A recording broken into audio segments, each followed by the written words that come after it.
Hello everyone. This is not a story for the faint of heart. Today, we will be stepping into the darkness of the most gruesome cases, where evil not only exists, but also leaves bloody and haunting traces. This is Real Gruesome Murder Cases, a series of true stories about murders that made the whole world shudder. If you are ready to face the cold truth in the gruesome corners of humanity, come with me to delve deeper into each case. No junior league. Running away, starting over. It's not as easy as people think. You have to give up everything. Oh, that part's easy. Everyone thinks we are all traceable, that you can't really hide. But, see, everything is tied to your identity, your papers. If you change those, you are a different person. Fingerprints? If they're in the system, if you've ever been fingerprinted, it's a little trickier. But it can be done. Oh, that's right. You're a teacher, so of course you've had background checks. Well, you'll never teach again, so it won't matter. What? I told you, you have to give up everything. When changing identities and dropping off the radar, you have to change what you do. Whatever habits you had, wherever you went, do elsewise. You won't be hanging out in bookstores anymore, and you can't join the junior league in Denver if you are in every junior league of every city you ever lived in. Change your appearance, of course, but even as a brunette, you can't join the local improv group or historical society. That's where they will look for you. Join the Corvette Club and build a persona as an expert in 1972 Flybird Corvette transmission modifications, or whatever might be a car thing that you know nothing about and could care less about right now. You can join the Quilt Club, or the Daughters of the Mayflower, I guess. If the most important thing to you is dropping out, disappearing, disconnecting, and avoiding the consequences of what you did, you have to truly start over. You cannot be the same person, because when they come looking for you, they will look for her. Changing your papers and license and online trail are just technicalities. Harder technicalities, of course, given the internet and government, but just a technicality. But you have to be willing to change. And I'm really not getting that about you. What is the good of posting misleading social media content like faking a trip to France before abandoning it all if you are just going to go to the city you've talked about since you were a kid? Oh, now you're upset? What did you think this would be like? You would change your name from Emma to Emily and go live your exact life somewhere else, just without going to jail? Were you going to get a husband named Jason, too? Oh, that was cruel. I'm so sorry. You poor thing, dealing with the consequences of your actions one way or the other. Look, I don't think you are cut out for this. You haven't really thought it through. What? No, I won't return the deposit. I don't know. That puts me at risk if I get you transplanted and then you show up at the first community theater audition and get nabbed. Yes, they will. They will be looking for you. Once they follow the dots back to you, you are a goner. They need someone to pin this on. Look, lady, it's not like you were skipping out on a credit card bill or a boring husband. A flashy murder like this, there will be a manhunt. Your picture will be out. You have to go somewhere you never talked about and have no connection to. Change what you look like. Lay low for a while. And then don't do anything you've ever done before. What kind of life is that? What kind of question is that? A life out of jail, I guess. You know what? We're done. I'm out. If you can't, okay. Okay, calm down. Yes, fine. I can still help you. But Jesus, lady, I'm not a psychiatrist. You do this or don't. I don't care. You go home, the back way, please, with your GPS and location off, and call the police and turn yourself in with some kind of sob story, or you give me your license and credit cards and goddamn library card, everything, and take this airline ticket and this ID and catch the 4 p.m. flight to Indianapolis? Well, why not Indianapolis? Have you ever been there before? Well then, that's why. Go home and... No, you can't go home and say goodbye. You haven't heard a word I've said. Get out and dash. Oh, that's better. Good. Small bills. At least you listened to one thing I said. Let's see. Yep. That's all of it. You're going through with this then? Give me that. No, the whole purse. You can have back anything that doesn't have your name on it. Take this. You're Sarah Jackson. There's an airline ticket, driver's license, birth certificate, and 1 credit card. Here's the info and PIN for the credit card. Set up an online account. Change the address as soon as you get settled. No passport. You didn't pay me enough to leave the country. In a year, you hear me? Wait a year. You can apply for more credit. You are an orphan and a widow and have no kids. There's a paper with your history and family. Memorize it and destroy it. Do not be found with that. No one keeps around a paper to remind them who their grandparents are. You'll pass a state background check in Indiana, but a federal might get tricky. Try not to get fingerprinted. Yes, you can work. Any job you can fake. Work for cash if you can, but don't draw attention to yourself. Well, just make up a resume that you can do. There's one more service I provide. If you need a reference, call this number. Jenny will set you up. You'll get a number for them to call and get a good reference. That's the only reason to call this number. I can't get you out of any other bullshit. Well, congrats, Sarah. You have 3 hours to get to the airport. Walk about 4 blocks before you catch a cab. No, I don't care. Any direction. No, leave your car. No, you can't take your car to the airport. Are you kidding?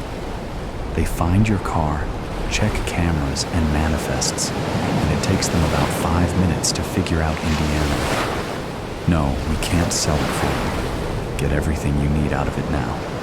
Listen, leave anything with your name. Don't take a receipt or Starbucks cup, for God's sake. It has to be abandoned. We'll take it out State Route 6. They'll have to dredge the quarry to make sure you didn't off yourself. Oh my God. Yeah, you're welcome, lady. You're all set. You kept about 1,000 cash like I told you, right? Split it up, put it in different places. All right, good luck. Remember, don't catch a cab right out front. Walk a ways first. Oh my God, what a piece of work. Jenny, I'll be out. I have a deposit to make. Have Mario take this Corolla out to the quarry, the usual. Her? No, she won't make it. I give it about a month. Someone will spot her at a bookstore. Some people just can't handle change. A Christmas Day heist. A grande whole milk latte and all the money in the cash register, Bernie said to the cashier while pointing the gun at the barista. Or the barista dies. People usually value other people's lives more than their own, or at least they should. The age 20s, something cashier's face was twitching. It was clear he had never been in a robbery before. Calgary is a safe city, or at least it was before the people from Toronto started showing up. Is this for real? Are you actually robbing the store? The cashier said. Does this gun look real to you? Bernie allowed the cashier to have a good look at the cold, hard steel of the Glock G19. The cashier raised his hands. It felt good to watch other people do as they were told for a change. Behind Bernie, a woman's voice said, "That's not a good decision." "And why not?" Bernie sneered. "Full fat milk. You should choose skim or soy." Bernie glanced around and saw a young woman with lightly bleached hair, that new style that gives women a zombie-like appearance. She was wearing a t-shirt with a cartoon figure on it. Definitely from Toronto, the weird ones are. Or Vancouver. "I didn't ask your opinion." The cashier behind the register said, "The grande full-fat latte comes to $7.99. Bernie pulled out a credit card, an action born out of habit, then put it back away. The robbery was not going the right way at all. "You are going to give me at least $500, Bernie demanded to the cashier. The girl with the bleached hair began talking over her shoulder again. "I'd like a half skinny flat white with a shot of hazelnut using my Starbucks bonus points." Firing a bullet into the ceiling would have made this robbery easier. Calgary police interview of suspect Bernie Schultz by Officer Ringenberg. Or, in your own words, explain to me what happened earlier today. BS. I usually drink coffee at Tim Hortons, so I thought it would be better to rob a Starbucks. Calgary is a big city, but this is Canada. People know each other. At Tim Hortons, no one ever gives feedback on what drink I'm ordering. Who let all the Starbucks open in Calgary anyway? It must have been those arseholes from Toronto. The same Torontonian arseholes who voted for Trudeau. How did I get here? One day, I was the site administrator of the biggest oil project in Alberta. The next day, global warming and electric vehicles means I've lost my job. Then I was dragged from my home by government thugs. They wore different uniforms than you, but were in uniform from my home. My brother, who helped me pack my things, said I needed to get used to change. "This is 2023, he said. "One door closes and another door opens," he says. My brother has a big mouth. At my new place in the sticks close to the forest, the fires worry me. I watch the news on CBC every night and have chats with my neighbor Ted about the fires. They didn't happen before.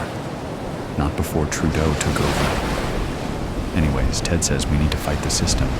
He said if we could get $500 together, we can drive to the Yukon and live in an abandoned cabin over the summer and get away from the lunatics in Calgary. Or, what's Ted's last name? BS. Bennett. 2 N's and 2 T's. So back to the story. Since Trudeau took over, everything is about pointing out other people's mistakes. People are always telling me what words I'm not supposed to say anymore. Well, thank God some things stay the same. Once a week, me and Ted walk to the Tim Hortons nearby. Even Timmy's didn't have a Christmas tree this year. But that's not going to stop Bernie from having the spirit of Christmas. At that other place, people just wouldn't listen to a woman with a gun. I wanted to shoot a bullet into the ceiling to stop them all yammering. And then you all came in. OR. Thank you, Bernie. That's all we need today. We're still collecting evidence. Before I start shooting, there's something I'd like to say, Bernie announced. I hope you have a Merry Christmas. She turned from the cashier to the barista. And you too. Merry Christmas. Ma'am, here's your latte, and have a Merry Christmas, the cashier said. Then he added, I don't usually say that, and looked at the other people listening in the store. They had stopped talking to each other and were paying attention closely, in the way every high school teacher dreams of. Bernie gave everyone present a stern look, one that showed she meant business. Her arm was getting tired. She forgot how heavy guns were. The cashier had been holding his hands up for quite a while and was getting tired too. Sorry, ma'am. We can't give you all the money in the cash register, he said slowly and calmly, because this is a cashless store. His eyeballs moved back and forth between Bernie and the sign next to the cash register. It said, "This is a cashless store." Bernie groaned. It's because of those people from Toronto again. I'm from Calgary, the cashier explained. Bernie didn't know how to respond to that. Doesn't your son come in here? The cashier asked. Bernie realized at that moment she should have worn a disguise. Outside, flashing red lights appeared. Bernie watched with concern as police cars filled the parking lot. The cashier, in a kind voice, the tone a person might use to give a suggestion to a friend that the color of his sweater doesn't match his pants, said, "They might shoot you if you're holding that gun. It doesn't matter what age you are." As Bernie thought about putting the gun down, one of the police looked into the window and then walked straight in. Bernie has thought they might surround the building and start a kidnapping negotiation. She had planned to ask for a taxi to the Yukon to let everyone go. "Bernie Schultz?" the policeman asked. "Who's asking? Let's take you back to Sage Hill," he said and walked straight toward her. Bernie lowered the gun that lacked bullets. Her gig was up. The police knew retirees in Calgary wouldn't give up their guns, but the retirement homes had taken away their bullets. The cashier cleared his throat. "Just for my Instagram account. Why were you trying to rob the store?" Bernie wanted to quote Willie Sutton, because that's where all the money is. But it didn't seem to fit this situation anymore. She mulled it over. The police weren't in a rush. She told the cashier, "For once, I just wanted to be in control of my own life." The cashier thought about it, then said, "The office workers that come into our store and put in complicated orders, I think have the same reason." When he noticed how many people were watching him, he added, "Not that that stereotype is representative of all people who work in offices." In the language of her own generation, Bernie explained that she also didn't mean any offense to anyone by her words and actions that day. "Sorry," she said. She left the store with the police, one holding her shoulder in case she tripped on the front step. Farmhouse dinner. Christina wondered how long she should wait before she reported her husband missing. 2 days seemed too soon, but a week too long. Who would take a whole week to notice their husband missing? She held her hot cocoa in both hands, sipping it slowly as she watched the gentle flakes drifting through the pine trees. The first cold snap of the season had come with several inches of snow, and it covered the ground in a white, soft blanket. She loved being alone in her kitchen, and had spent the morning rearranging her utensils, the pots, and her knives for practical use. Everything had a place, and a place for everything. Christina looked around her small house, the contour of her entire world. She didn't miss him. The house felt lighter, cleaner since he walked out the door that last time. Did she even want him back in her life? She frowned. She had to get back to work. Mick's words rang in her head.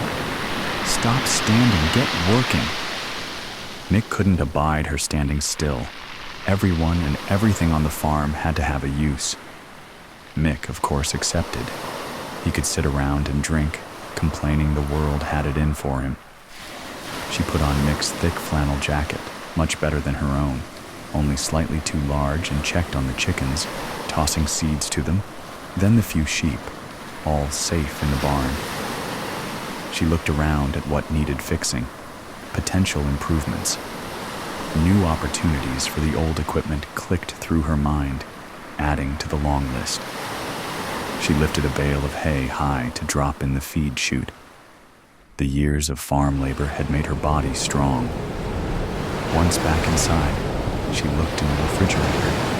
The meat she had pulled out from the deep freezer had thawed, and so she added spices, putting it in the oven with yellow potatoes and peas.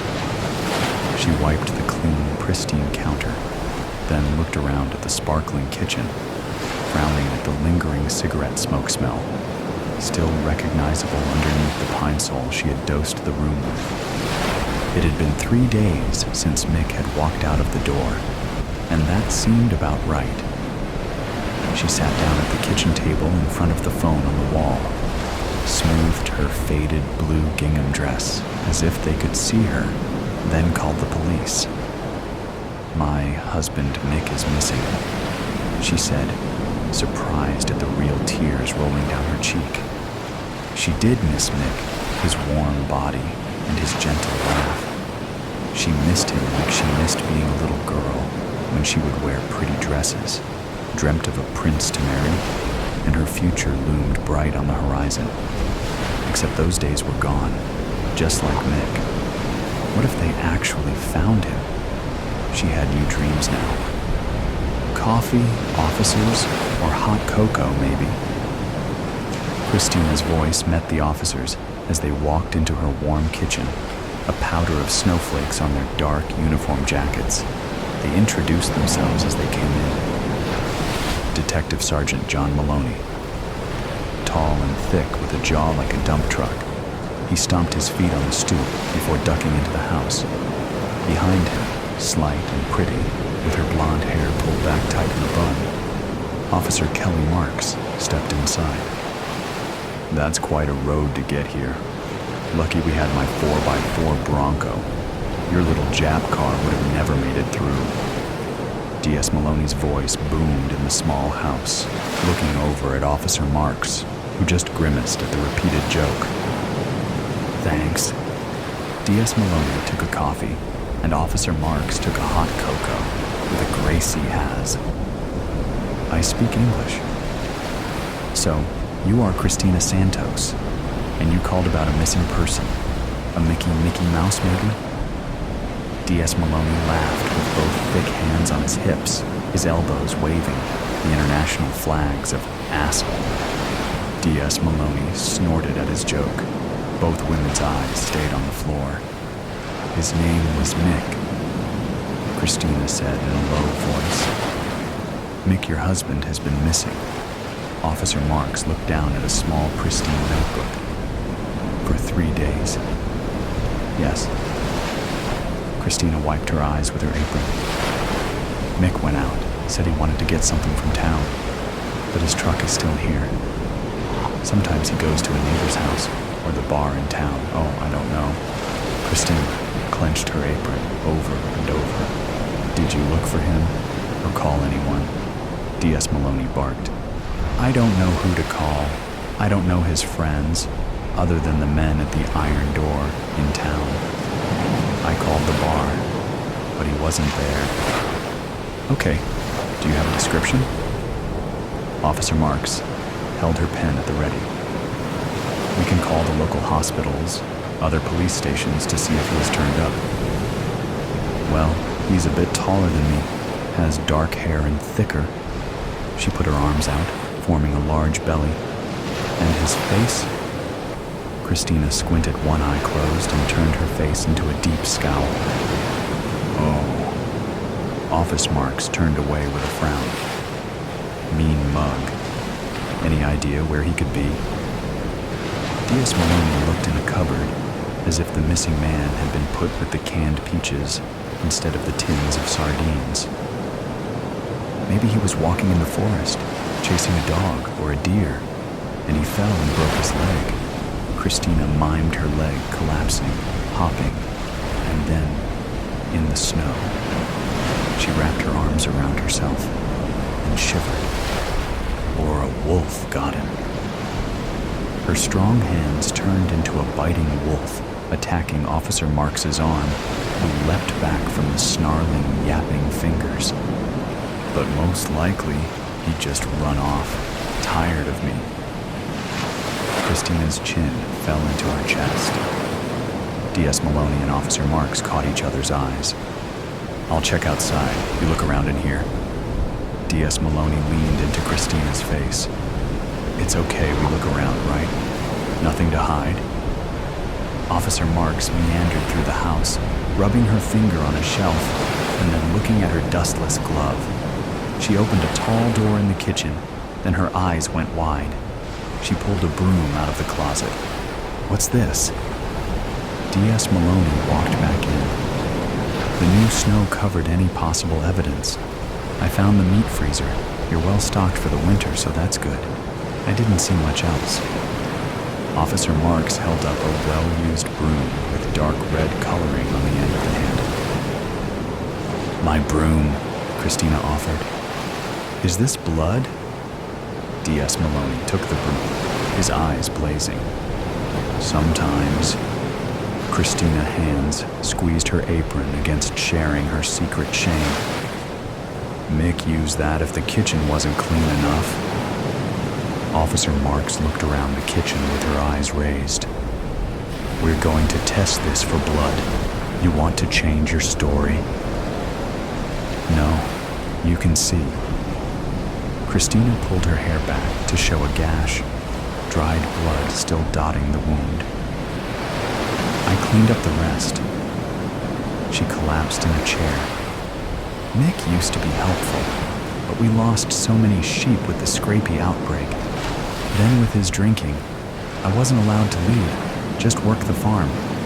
Mick wanted me to do so much, but he did nothing but drink and curse and hit. Christina fell into deep sobs, her face in her apron. He just wasn't any use, don't you see? D.S. Maloney looked away, then his nose lifted into the air. Well, that smells good. What is that? Christina looked up. That's dinner. I thawed some meat. I needed to cook it. She stood up and looked in the oven. It's done now. I can't eat it all.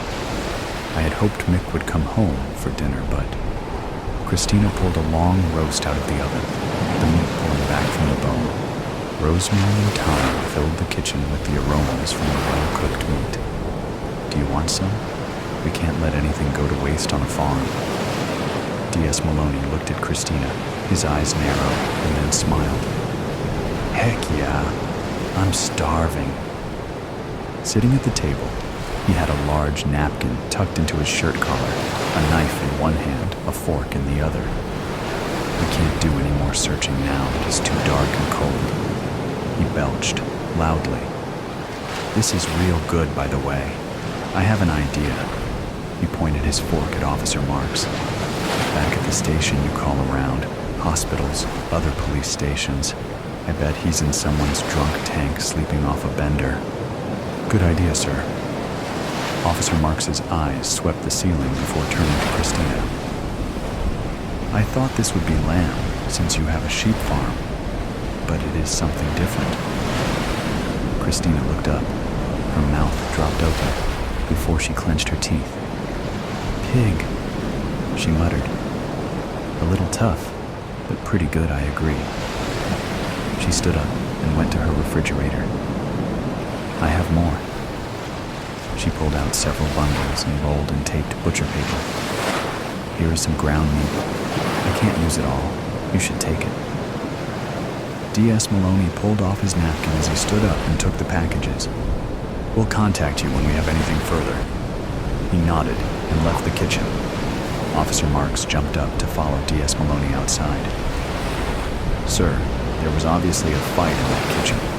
I read a story once about a wife who killed her husband with a frozen lamb chop and then fed it to the officers who came to interview her. Do you think? D.S. Maloney narrowed his eyes at Officer Marks before shaking his head. That's the dumbest thing I ever heard of. There is no body. No, he just left. Not that I blame him. She's not all there. He spun his finger around his ear. Officer Marks stepped back inside. Christina stood at the sink, washing a large meat cleaver. We're going to go. Thanks for the meat. Officer Marks headed for the door, then turned back. You know, I had the craziest idea that you killed your husband with that meat you served us to get rid of the evidence. Christina's mouth dropped open. Oh, that would have been so much easier. Christina shook her head and leaned back into the sink to get to work on the dishes and her new life. The devil is in the details. I was 16 years old when they found the 6 bodies underneath our living room floor. I'm not one to share personal details, mostly because I have a tendency to run my mouth and say too much. But I think about that night often, usually as I'm just crawling into bed, in that time between hazy wakefulness and deep rest, which, if I'm being honest, I've never been the greatest sleeper anyway. I'm at at my most productive at night, and as a result, I spend a lot of time staring up at the ceiling, contemplating if it will be the night I spill all the messy details to some reporter that's trying to make it big. But then, I think, the media has already had their fun with my family, and their exuberant reporting, rightly or wrongly, landed my good name in the history books by the time I turned 17. If I were to set the record straight, it would go a little something like this. I can't forget that sound. It's one of the most haunting things about that night, the thing I can't quite shake, and it has followed me my entire life. Thud, thud, thud, thud. It was a hand at our front door, pounding incessantly. It sent shockwaves from the top of my head to the tips of my toes. I broke out in a cold sweat, realizing that the swirl of blue and red lights outside my window, paired with the pounding at the door, meant one thing: the police. My mother, who was notorious for sleeping through just about everything, raced into the hallway, and through the crack of my door, I could see her standing at the top of the stairs, hand to chest. She was wearing her favorite silky pink nightgown, the one that grazed the floor as she walked. She always looked like she was floating when she wore it. But in that moment, it dragged behind her in a fury. Thud, thud, thud, thud. My panic didn't keep my curiosities at bay. I jumped down from my bed and padded toward the door. I peered out, waiting for what came next. My mother's voice was the first to break through the weighted silence. "What is it? What do you want?" she said. Then came a series of sentences that melted together. Talk of my father, where he was. My mother questioning if he got into an accident. Then a firm voice asking who was home. My mother's distress soared another octave. She demanded they call their commanding officer so she could talk to him or her directly. I had never seen her so angry before. I peered over the banister to find the two officers standing on either side of my mother in the entryway. "You have no right," my mother yelled. One of the officers mumbled something to her. Then she called out for me and my younger brother, Rob. I didn't want to descend those stairs. When the police are involved, a bad ending always follows, and I wasn't ready for my bad ending. "It's all right," he said, lifting his palm to us and gesturing to come down to the landing. With my brother under my arm, I took that first step down and stepped right into hell. They ambushed my father when he came home, tackled him as soon as he came through the door. Poor guy didn't even notice the two cop cars parked outside because he had spent the last few hours pounding down gin and tonics.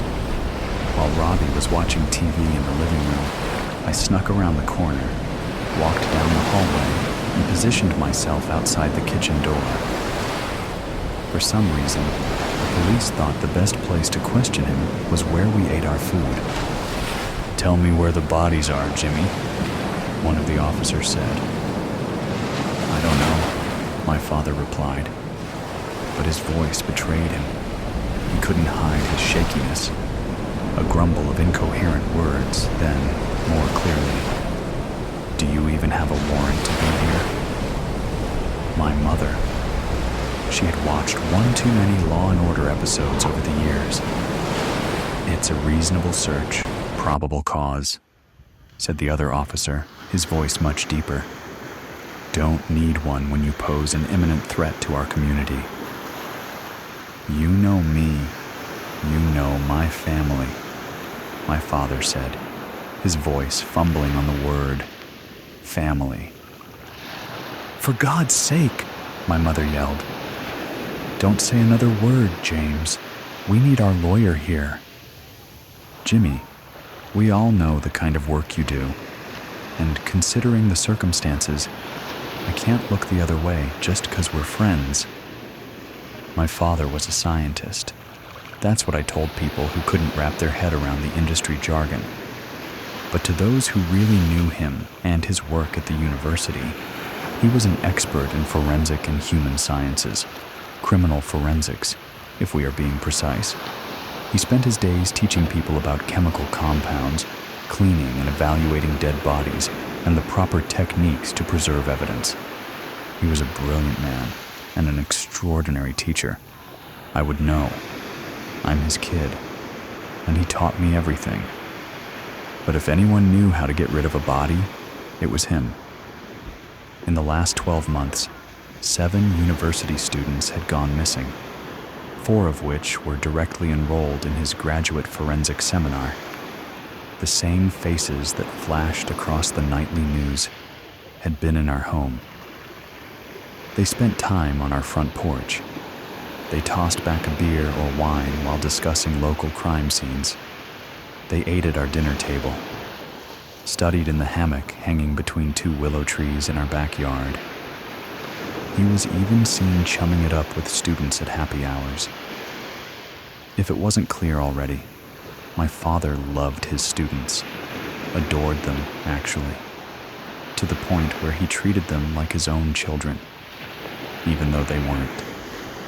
"Did you really think people wouldn't notice, Jimmy?" an officer asked. Everyone noticed, I thought. How could you not? "Tell us," they pleaded.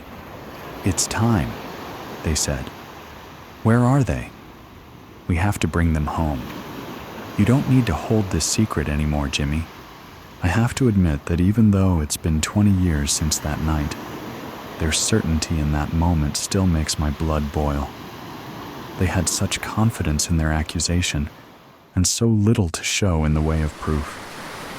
Because, let's be honest, a close relationship with a student is a pretty loose thread when it comes to tying someone to murder. Unfortunately, my father was at his limit for keeping secrets. "They're under the living room floor," he said. At that moment, I fell forward, spilling onto the kitchen floor. I had forgotten just how weak that door was, and I would pay greatly for my curiosity, because even as I was staring down at the black and white tiles, hoping I was invisible, I could feel the weight of his gaze on me. And when I looked up, our eyes locked. I couldn't breathe, couldn't force my lungs to expand. This was it. This was that moment, the ending that I knew was coming. His eyes told me the only thing I needed to know. The details of that night have been bent and twisted by the media. So many stories, so little accuracy, which is ironic considering the news is supposed to hold itself to the highest level of truth. But I suppose I should give them some grace. They're only human, and humans get things wrong. But I digress. My father never spoke another word. Not at the police station, not in the trial, and definitely not to me. My last moments with my father were spent in observation while the police pulled my childhood home apart, while they dragged 6 bodies out from the depths of our foundation. You know what's funny? The guilt in his eyes turned to shock, and it got me thinking. Did he not predict it would turn out this way? Is this not the ending he imagined? My mother leaving his side, our home being torn apart, his daughter's presence as it all went down. Was he worried about the woman I would become if he was found guilty? I had so many questions. One very important one, but I wouldn't get to ask it that night. It didn't take long for a jury to convict him. Only 3 weeks. The fingerprints, clothing fibers, and driver's licenses hiding in our basement were enough to put him in jail for life without parole. And the papers complained it was too easy, that my father was the sloppiest yet most intelligent killer our town had seen. It was as if he wanted to get caught. One journalist said he was, and I quote, "the only educated, well-versed scientist with a knack for murder and childish mistakes. He wouldn't have been able to clean up spilled milk." Let's be clear, my father was no idiot. He was not childish or impulsive. He was kind, warm, and exacting. He was present for everything in my life, showing up to every parent-teacher conference, soccer game, and choir concert. He showed great regard for my interests, encouraging me to try anything and everything, even if it was a bit odd. Like when I said I wanted a taxidermy kit and he bought me one the next day. He was a good father, not a monster. The only thing he was guilty of was spending an increasing amount of time with his students, to a point where he started missing family dinners, and school events, then birthdays. But tabloids don't want to hear about the happy shit. They want the darkest parts of a family tragedy. They beg to hear about the warning signs, the late nights, how he protected the specifics of his work, holding the details of his day job like a precious piece of blown glass. They wanted to know about those nights my father caught me in his laboratory, poking around and playing with his chemicals and tools, or the panic in his eyes when he saw me playing in his sacred space, a place I was never allowed to explore on my own. Or they might have been more interested in how he hated when I spent too much time with his students, how I asked so many questions, got too close to young men that were twice my age. Certainly that detail would have popped in the tabloids. But I never gave an interview to the press. Actually, I never spoke to anyone about my childhood, or what was left of it after my mother slipped into a state of catatonic depression and my brother went to live with my uncle. Considering how fast people turned on my father and how much my life had imploded, I figured the best way to stay under the radar was to keep a tight lip. And once I turned 18, I moved to a completely different coast, changed my name, dyed my hair, curated a new life. But a new identity doesn't erase the truth. It can't kill biology or erase the girl that was. His history can't be escaped in cases like this, and my history called to me, over and over again. Even after I got married, had 2 children, and started a new job as a physician's assistant, I still thought about my other life, before I became this woman named Jennifer. After 20 years, I felt that tiny question nagging at me. One flight, and a 35-minute Uber later, I was standing just outside the jail that held the man I once called a father. All of those years without exchanging a single word. I couldn't be sure if he would even agree to see me. But then I remembered the man he was, how much he loved me and adored being a father. I willed myself to move and opened the door. I signed in at the visitor's desk and waited for the guard to come out and say that he would see me. Hours passed without a word, which chipped away at my confidence. But just as I was about to stand up and walk out, the door opened and I was ushered in. The room was small, warm from poor air circulation. It smelt of sweat and metal, with a splash of bleach and Windex. I'm sure my father hated the swirl of incompatible chemicals. I certainly couldn't stand it, but I swallowed my pride and sat in the only metal chair that was available. A few moments later, on the other side of the plexiglass wall, he sauntered in. His gaze was set on the floor, but I could make out the signs of aging on his face. No doubt from stress and time spent around mildewy walls. I leaned forward, picked up the phone. I waited for him to do the same. And when he did, he finally looked at me. So many years, so many memories between us, and one question. So, I started, do you want to know where I hid the 7th body? Masterpiece of malice. In the bowels of a towering skyscraper that touched the clouds, in a room devoid of natural light, sat Japheth, a man whose fingers danced over the keyboard like a pianist lost in the throes of a concerto. With a pair of silver-framed glasses perched on the bridge of his nose, Japheth peered into the bright screen before him. Surrounding him were his colleagues, collectively known as the Warriors, each a genius in their own right, defending a massive financial empire from the dark underbelly of the digital world. The company they worked for managed the assets and transactions of millions, safeguarding the economic backbone of numerous nations. This was a responsibility the Warriors did not take lightly. Yet, for all their collective brilliance, none were quite like Japheth. He had an artist's soul, finding beauty in the complex interweaving of code lines, seeing symphonies in the arrangement of algorithms. To him, code was not just functional, it was beautiful. On a particularly quiet afternoon, as the Warriors went about their business, something caught Japheth's eye, a flicker in a subsystem that shouldn't flicker, a minuscule anomaly in the vast web of data traffic that flowed through the servers. He paused, adjusting his glasses, his fingers momentarily frozen above the keys.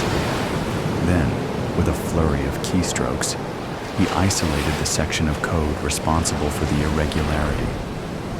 His eyes widened. Code was ingenious, an awe-inspiring masterpiece of layered algorithms, cryptographic obfuscations, and data manipulations. Yet, it was malicious, designed to siphon off minute fractions of transactions, accumulating them into an offshore account. It was as beautiful as it was dangerous, a digital dragon hiding in the complex labyrinth of financial transactions. Japheth should have felt outrage, maybe even a surge of warrior-like adrenaline to slay this dragon. But he felt none of that. Instead, he felt a pang of admiration. Could one admire the craftsmanship of a weapon designed for harm? "Everything okay, Japheth?" asked Alara, one of the warriors and the team's cryptography expert.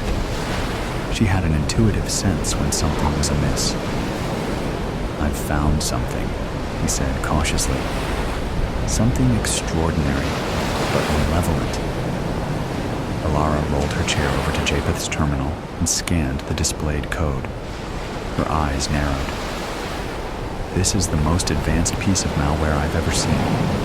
It's beautiful." "That's just it," Japheth replied.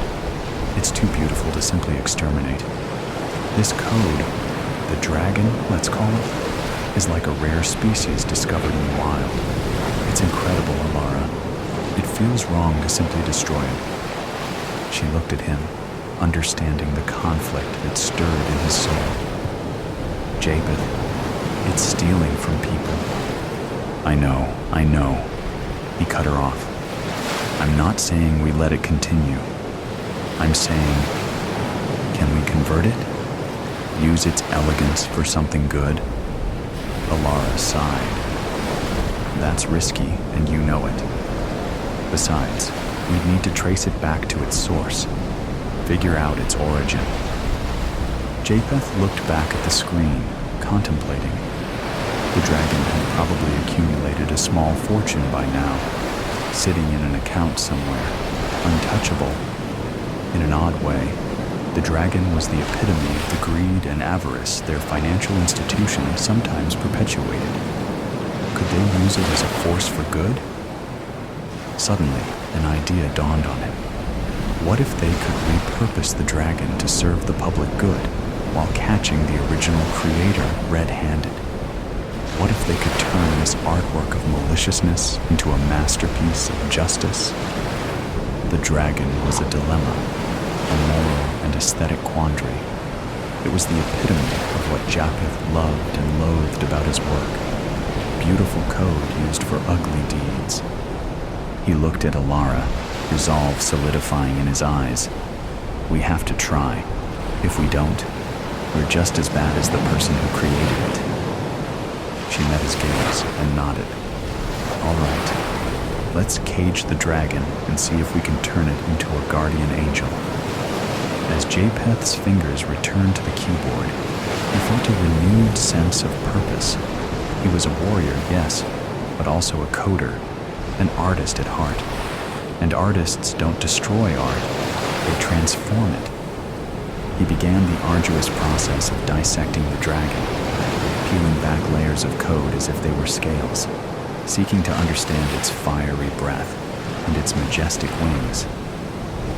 As his fingers wove new commands into the old algorithms, Japheth felt as if he were part of something larger, a symphony of chaos and harmony, code and conscience. It was a delicate task, full of risks and unknowns.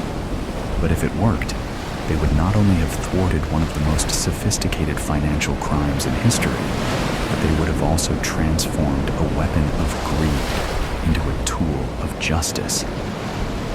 The dragon's fate now lay in Japheth's hands, poised between destruction and redemption. And for the first time in a long while, he felt like a true warrior, armed not just with skill, but with the moral fiber that transformed mere code into something profoundly, deeply human. Japheth spent days in a complex dance with the dragon. His screen was a blur of recoded algorithms, tested and retested to ensure they did exactly what he intended. He had convinced the warriors and even upper management to allow him the time to train the dragon, to harness its code for something beneficial. With each keystroke, he refocused the dragon's intent, directing it to identify vulnerabilities within their own systems, gaps that other malicious entities could exploit. It would be a guardian angel, albeit one birthed from malevolent genius. Alara was beside him every step of the way, providing the cryptographic lock that would contain the dragon and ensure its transformed code could only be used for their defined purposes. Finally, after endless cups of coffee and sleepless nights, they had done it. The dragon was tamed, its complexity now a force for good, patrolling the data corridors and alerting them to the weakest links.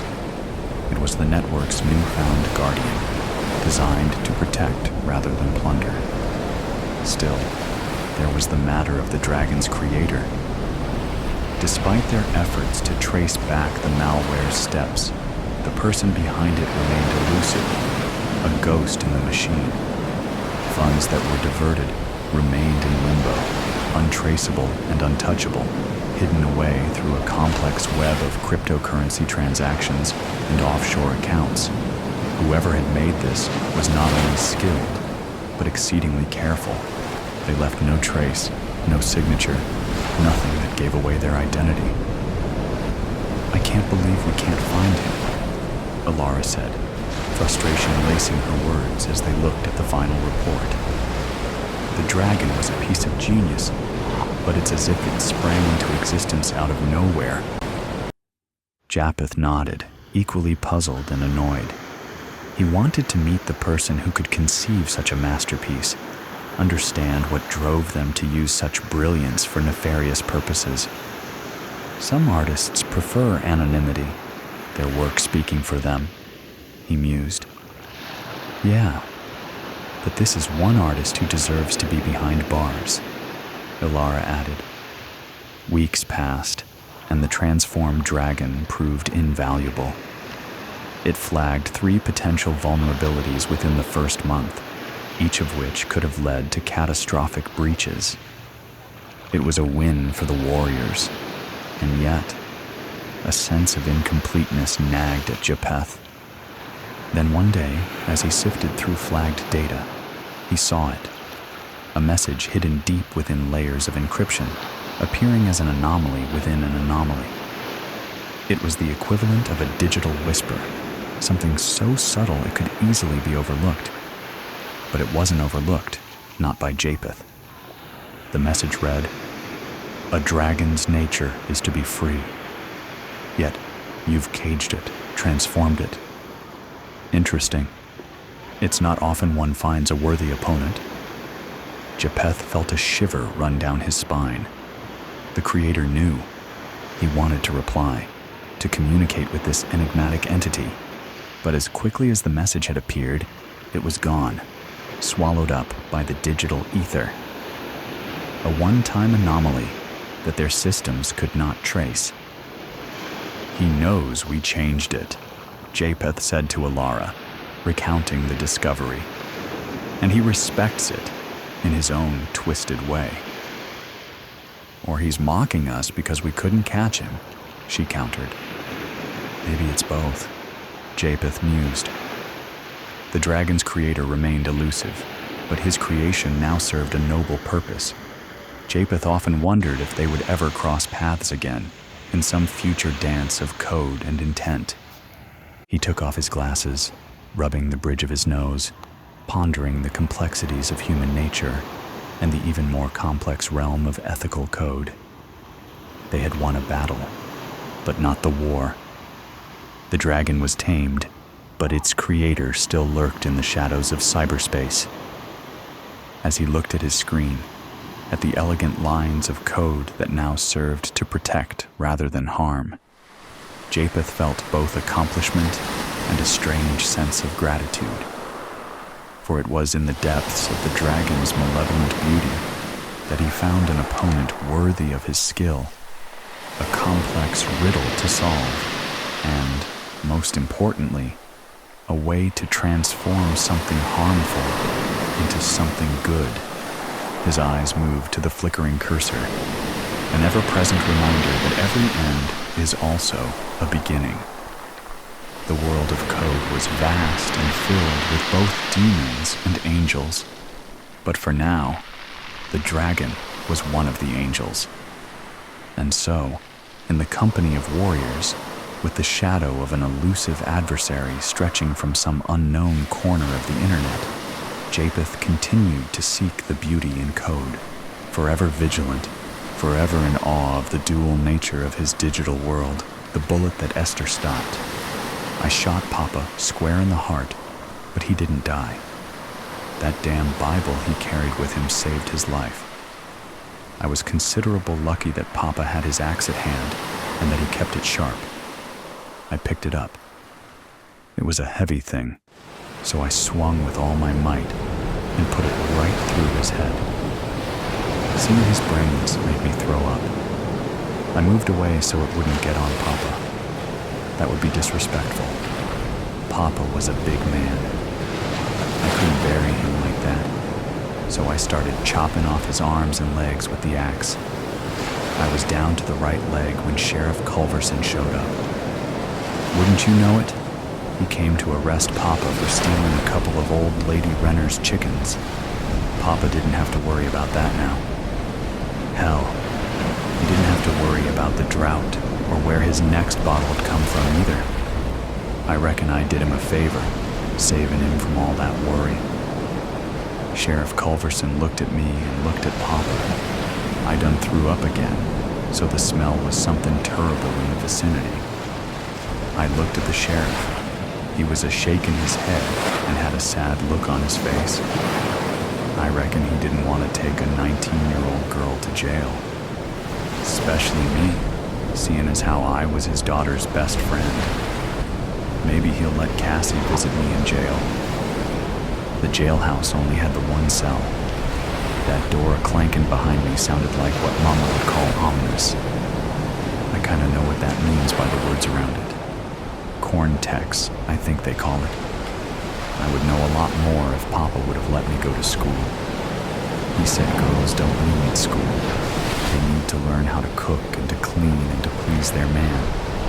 I'm damn good at cooking and cleaning, but I don't think I know how to please a man. Papa was a man, he was never pleased. Oh Lord, here comes the sheriff and another man. I seen him around, Mr. King. He's always all duded up and talking fancy and smiling and swinging his walking stick around. I sure would like to catch me a man like that. I bet he don't beat his women. Not much, anyway. He ain't smiling now. I reckon I'm in a heap of trouble. Well, Papa won't be slapping the tar out of me for my sins this time. Both men sat across the table from Esther. The sheriff had placed the gun that Esther had shot her dad with next to the Bible that had thwarted Esther's original plan. The metal gleamed in the harsh light of the room, sitting as silently as the three occupants. The ceiling fan squeaked quietly, not doing a very good job of cooling off the room. The open window allowed the sunlight to stream through, and a soft breeze brought a little relief from the heat, along with the scent of jasmine and dust. The harsh, unforgiving angles that the sun cast in the room matched Esther's mood. Esther reached for the wounded Bible. She wanted to feel the torn cover and open it up to inspect the damage. The sheriff pulled it towards him and opened it up before sliding it to Esther. The soft sigh of the Bible moving across the table sounded like the whisper of broken dreams. Notice anything? The sheriff leaned back and watched Esther closely. Esther inspected the Bible. The bullet had torn through a significant portion of the Old Testament. It had stopped at the book of Esther. Yes, sir. Esther stopped the bullet, I reckon. Mr. King smiled, though he didn't want to. The sheriff nodded his head and leaned forward. Don't you find that a little odd? Esther shook her head. That's your name, young lady. Mr. King spoke. His rich, resonant voice filled the room. Dust motes danced and the breeze quickened. Yes, sir. The men looked at each other impassively. Both were thinking the same thing. The girl was thick-headed. Mr. King pointed to Esther's face. Your dad do that? Her black eye and a swollen nose did all the testifying for her. Yes, sir. Told me I should have caught a man by now, and he weren't going to feed no old maid much longer. He'd been drinking? Sheriff Culverson leaned back, crossing his arms. He already knew the answer. Yes, sir. Mama always says that Papa only drinks on days ending with a Y. I reckon that's true. Esther played with her hair, twirling it between two fingers. She looked away from the man and gazed outside, lost in her own thoughts. So you decided to shoot him? Yes, sir. But the Bible stopped the bullet. Yes, sir. Mr. Kind leaned forward and stared at Esther, causing her to blush. That was when you decided to take the axe to his head? Esther stopped playing with her hair and sat still for a moment before answering. I suppose so. Papa would have killed me if I didn't kill him. You feared for your life? Mr. King continued to stare intently at Esther. Yes, sir. Mr. King abruptly stood up and shook the sheriff's hand. I have all I need. He left quickly, so quickly that it startled Esther. She looked at the retreating back and worried that she had offended such a gentleman. Am I going to get the chair? The sheriff stood slowly, as if it hurt him to do so. He closed his eyes for a moment before answering. His voice, when he spoke, was softer than Esther had ever heard it. Number, you'll get 25 years in the women's prison in San Antone. Minimum. Esther started counting on her fingers. You'll be about 44, Esther. Damn. I reckon I'll be too old to catch a man by that time. The sheriff felt his chest tighten just a little at those words. And Mama? How old will she be? How old is she now? Esther paused, deep in thought. Says she was born in 1901. Then she'll be about 60. Esther nodded, standing and smoothing out her skirt. Reckon she'll take me back when I get out. The sheriff scratched his forehead and looked at the floor. I don't know, honey. I just don't know. Dusra, they're calling us heroes. The newspapers, that is. I suppose we are, but I don't know that I feel heroic. I do, however, feel a difference in me now that Papa's dead. Liberation would be the word. Papa would have hit me if I had ever used that word in front of him. Papa had been drinking, of course, and smacking Mama around. Cassie and I were hiding out in my room, wondering when it would all stop. At one point, I heard Mama scream. That's when I went out to investigate. Papa was pointing a gun at Mama. I didn't even think about what to do. I just did it. I stepped in front of Mama just as Papa shot. The bullet hit my Bible. Yes, I carried a Bible with me, right over my heart, but only when I was wearing overalls. It was fortunate that I was wearing them at this point. I staggered backward and fell. The impact of the bullet stunned me. Mama fell as well, trying to hold me up. That's when Cassie came charging out of the room and started to wrestle with Papa, trying to get the gun out of his hand. We heard another shot. Papa took a bullet to the gut. He died 2 hours later, in a lot of pain. Cassie stood and fairly sprinted out of the house. She came back a few minutes later with her dad, the sheriff. The look on his face was one that will not soon leave me. Pinched and drawn, with worry written clearly in the eyes. Mama should have never been home. She was supposed to go to San Antonio to see her sister, but Papa beat her so bad the night before that she refused to go. I believe that Papa beat her so severely so she wouldn't go. He was like that. Cassie shouldn't have been there either. Her father told her never to go to my house when my papa was around, but Cassie often defied her father. Her father was so relieved that Cassie wasn't injured or killed that he never punished her. On the contrary, he hugged her tightly and kissed her on the cheek. I had never seen him do that before. I'm supposed to write a story for the newspapers. The one in San Antonio wants to give me and Cassie $50 each for our story. An astounding sum. Some rich people in San Antonio also want to give us full scholarships for college. Imagine going to college. It's in Denton, but that's even better. Cassie and I can get away from the blight of the hill country and experience a different kind of life. A different kind of life. I'm filled with a substantial happiness, and I wonder when it will leave. Never, I hope. The real hero is Mama, and I'll make sure the newspapers know that. All those years of insisting that I go to school, even when Papa beat her for her sass. He called it that anyway. It was grit and toughness and love. I'll call it the stuff that heroism is made of. That has a nice ring to it. And it's the truth. All 3 steps to the elevated porch squeaked under Mr. King's tread, though the man was not heavy. Like the rest of the porch area, they needed paint.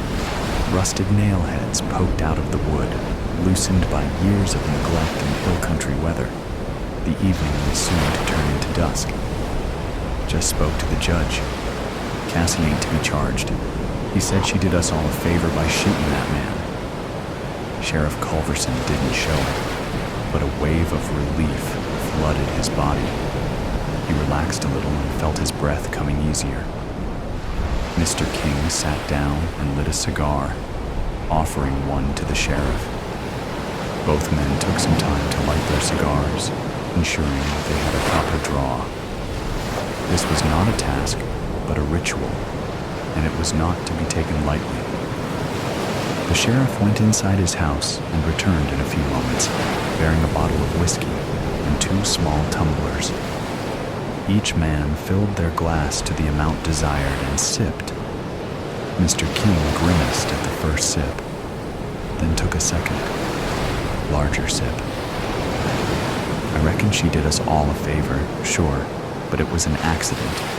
I'm damn happy the judge was of the same mind, the sheriff said. He took another sip of whiskey and sat his glass down, concentrating on puffing his cigar and enjoying the news. You know, I'm surprised one of those women hadn't killed a man before. He sure liked to beat his women, Mr. King said. The mama, the sheriff said. Mr. King turned his head slightly. Pardon? The mama. She made that girl, Esther, get an education. I hear she took a beating or 2 for her daughter. damn fine woman in my opinion. Mr. King nodded and smiled. He had already heard the news. You went to visit the widow, I hear. The sheriff glanced at Mr. King and then quickly glanced away. Offer my condolences in an official capacity. The sun had disappeared behind the horizon, bestowing faint light and beautiful colors to the sky. Fireflies came out of hiding, their pinpricks of light giving the large front lawn a magical appearance, as if fairies were in attendance, as if a miracle had been bestowed. You were there for 2 hours, Sheriff. That's a lot of, condoling. The sheriff turned and stared at Mr. King, his steely blue eyes narrowing a little. Mr. King laughed and hastened to explain. The old biddies in town, you know what they're like. Most of them had you and the widow making a baby during your visit. Vicious old cats. The sheriff spat out the words. Makes sense, though. You and the widow, Esther and Cassie are best friends. They'd be tickled pink to become sisters, so to speak. And the widow's a fine, strong woman. You done have us at the altar. Mr. King tamped the ashes from his cigar onto the porch and scuffed them with his boots. He poured himself more whiskey and watched the fireflies perform their chaotic, beautiful dance. Your wife's been gone for 12 years. I reckon you grieved enough, Sheriff. I figure the widow's grieving was non-existent. Can't really miss a man that beats you, can you? The sheriff poured himself another 3 fingers of whiskey and stood at the railing beside Mr. King. He sighed and turned to Mr. King, handing him a dollar bill. I'm hiring you for a 2-minute consultation, Mr. King. Mr. King looked at the bill and put it in his breast pocket. What's on your mind, Sheriff? The sheriff paused for a moment, trying to get the words out of his mouth. I heard Esther and Cassie talking one day last year, just before Christmas. Esther was telling her that she wanted to shoot her daddy dead so he'd stop beating her mama. Well, that froze me. Mr. King looked at the sheriff, a thoughtful expression creasing his face and pursing his lips. I figure she would have done it one day, Sheriff. I guess Cassie took care of that, though. The sheriff sighed. I reckon. So why the dollar? We got attorney-client confidentiality now, right? Mr. King laughed, nodding his head. Yes, very clever, Sheriff. But I wasn't going to divulge that little piece of information anyway. I expect a receipt when you get to the office tomorrow. Yes, of course. Come by after work, Sheriff, and I'll buy us a couple of beers. I seem to have an extra $1 in my pocket. The night darkened and the breeze stilled. Even the fireflies slowed down. Soon they were gone, letting the darkness of the night have its way. Both men remained silent. Cigar smoke curled and drifted upwards past the porch lights, disappearing into the blackness. Mr. King left after finishing his whiskey. See you tomorrow, Sheriff, and I'll expect a wedding invitation. I want that receipt, young man. The rest of the night passed as it should have. Frogs croaked lazily, crickets chirped, and lights winked out one by one across the countryside. 2 young ladies were dreaming of adventures at college. One sheriff was thinking of matrimony, and one widow was contemplating the mysteries of fate and providence. The Bible with a bullet hole in it was, in due time, returned to its rightful owner. The whereabouts of the mangled Word of God is currently unknown. Killer ratings. The stealth drone hovered over the backyard of the suburban house, its camera zooming in close to its subject. A boy, kneeling on the lawn, in one hand a praying mantis, the other a pair of tweezers. Holding the insect close to his expressionless face, he slowly ripped the legs off the mantis. Then once that task was completed, immersed the body in a jar of water that lay on the grass in front of him until the insect stopped struggling and was still. A thin smile played across the boy's face.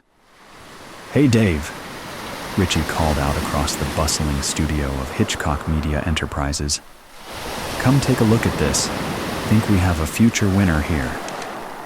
Dave looked up from his editing station and walked over to the Richie's terminal, where the balding heavyset man was reviewing the drone footage. "Check this." Richie clicked the play button. "I reckon we got ourselves a classic Type C." Dave watched the replay and nodded. "Yep, definitely Type C. We will be moving on to small animals next, I bet." Dave grabbed a chair and sat down. "What backstory have you got on him so far?" Richie pulled up a file onto the terminal screen. "Let's see. We got a 14-year-old kid, only child, with single-parent mother. Never knew his father." He scrolled down. "Mother is a Christian fundamentalist. Breastfed the kid until he was 2 years old." Narrowed his eyes. "Oh, and get this. She would hop into the bath with him every night and sponge him clean up until he was 10 when he started getting erections." Dave barked a short laugh. "Jesus, where do these people come from?" He leant back in the chair. In the future, people would look back on this time as the era of surveillance, where nothing could be hidden unless you were the rich elite. Still, it made their job a hell of a lot easier, which was to make a shitload of money off human misery. Dave liked to think they were performing a necessary evil, like a safety valve on the pressure cooker that was modern society. That made what he did a little easier, and although he still might not sleep well at night, he did sleep in a large mansion in a secure community next to a cosmetically perfect wife. Richie was talking again. Dave focused his attention on the screen. "I've run the algorithms, and the AI is coming up with a 93% chance of activation by the age of 25. "Those are good odds," said Dave, rubbing his chin. "Put a flag on his file, and we'll check back in a few years." Dave stood up and clapped the other man on the shoulder. "The fans are gonna love this one. Richie, good job as always." Richie grinned. "Thanks, Chief." Dave returned to his desk, where he was currently editing the latest true crime documentary, to be released later that month. This one was a typical Type B case, a nurse who had been stealthily killing cancer patients by injecting air into their IV drips. A pretty mundane, angel of death scenario, but HME had gotten onto her pretty quick, so the broadcasting and publishing rights hadn't cost an arm and a leg. Dave didn't think ratings would be that great, but they had managed to get some decent footage from the hospital and the journal the nurse had written, so it would be worth syndicating to make a bit more profit. HME's documentaries were some of the highest rating reality shows on Downstream, and let's face it, that's all that existed on mass social media these days. But things had been a little lean of late, and they needed a big, high-profile case. Dave considered Richie's latest find. Type C cases were always male, of low to average intelligence, with suppressed trauma from childhood caused by a family member, and would exhibit acts of violence around the onset of adolescence. The victims were usually female and involved sexual violence or torture before death. "We need another Ted Bundy or Richard Ramirez," Dave thought. They don't make them like they used to." Dave chuckled. "Imagine if we could have got those guys to sign. We would be drowning in royalties." Still shaking his head in amusement, he wandered over to the publicity department. A tall, angular-looking woman, poring over some glossy printouts at her desk, looked up at his approach. "Hey, Dave. How can I help you?" "Hey, Jenny. Just wondering if Anthony is around." Jenny pursed her lips. "He was on sick leave, I think." She checked the screen in front of her. He was supposed to be back a few days ago, but I haven't seen him. Maybe he needed some more time off. Okay, I guess it's hard to find good help these days, eh? Jenny laughed politely. Dave leaned against the desk. Look, maybe you can help me. I'm trying to come up with a catchphrase for the latest doco, but I'm stumped. Jenny furrowed her brow in concentration. That's the nurse one, right? Dave nodded. And she was an elderly type as well. Her eyes lit up, and she clicked her fingers. How about the matron of mercy? Dave contemplated the idea. You know, that's great. He gave Jenny a thumbs up. It'll play well, considering all the victims were terminal patients anyway. Make for some nice, wholesome family viewing. Jenny gave an absent-minded smile as she returned to her work. Dave was just finishing off the credits for the nurse documentary when one of the interns came rushing over, flustered and red-faced. Sir, I think we have something big, the young man said breathlessly. Maybe even a possible type A. Dave pointed. Juan, isn't it? He prided himself on knowing all the names of his staff, even down to the gophers. Look, calm down. Take a seat and tell me what you've got. The intern sat down and held out a tablet. We just received some info from one of our talent scouts out in San Francisco. Female, body count of 2, high likelihood of type A. Dave glanced at the picture. Pretty blonde, with freckles and all, a real girl-next-door beauty. He felt a thrill of exhilaration run through him. A type A was the rarest of the rare, a serial murderer who was charismatic, highly intelligent, and usually politically or ideologically motivated.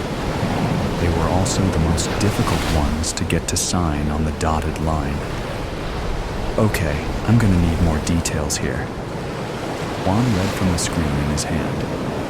Gordon Calloway, the third CEO of the hedge fund Armada Law Deal, was found strangled to death in his penthouse suite at the Regency in LA 6 days ago. Our surveillance picked up this woman leaving the room soon after the time of death. Then she just seemed to disappear. The young man licked his lips. Then 2 days ago, a male body was found in a 4th-floor room of the Fairmont in San Francisco. His skin had been totally removed by a surgical device, most likely a scalpel. As a result, the deceased is yet to be identified. He paused and looked at Dave. The same woman was again detected by our surveillance leaving the scene. Dave raised his eyebrows. 2 different methods of killing. Now that was unusual, even for a type A. This was getting better and better. Now, you are going to love this. The intern smiled. We have ID on the suspect.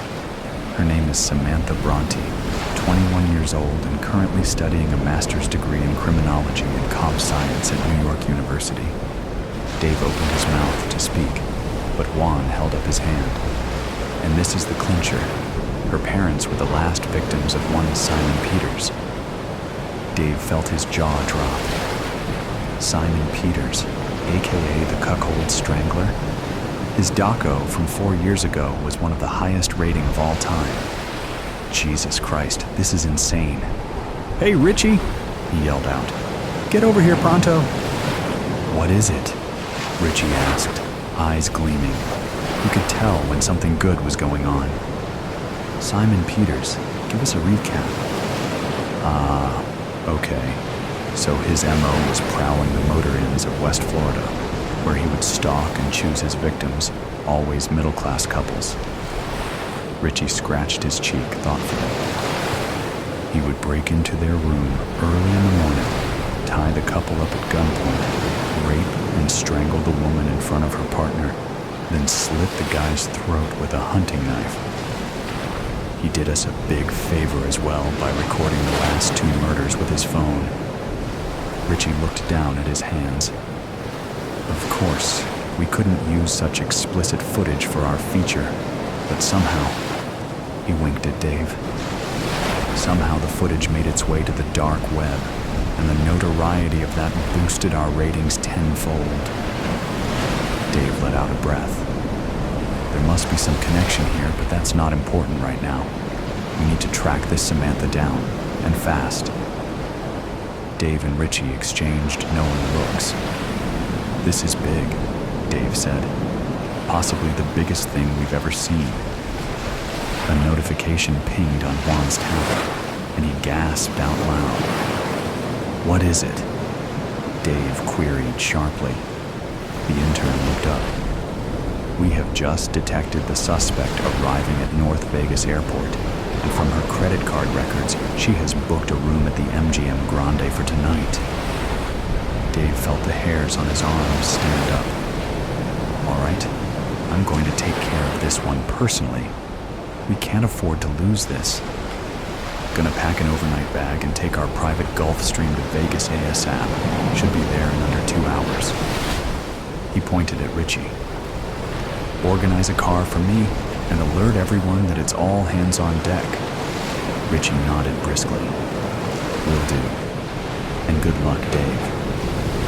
Dave arrived at the MGM in the early evening, the desert sunset casting an eerie blood-like haze across the dusty parking lot. The hotel lobby was relatively quiet, a few tourist groups checking in, and a scattering of people at the bar. He looked down at the picture on his phone and scanned the area. Nope, not here. Dave fought down a wave of frustration. Okay, gotta stay calm. He glanced at the bar. "I'll grab a drink and wait." He ordered a beer, and the gorgeous raven-haired woman next to him gave him a tentative smile. He nodded briskly. "Any other time I'd be interested, but it's all business right now, sweetie." He took his drink and sat down at a table, which commanded a view of the lobby entrance and the elevators leading to the suites. This was the crucial moment, the first contact. He found most of the time the killer was flattered, both by the money offered and the chance at infamous immortality. Their name remembered long after the victims had been forgotten. Most of the time. His phone started ringing. "Hello?" It was Richie. "Dave, we got a problem. We've checked the hotel camera and there is no sign of our target, coming or going. Looks like we got scammed." Dave sighed bitterly. "Damn it, well, she must be in Vegas somewhere." He looked out the entrance.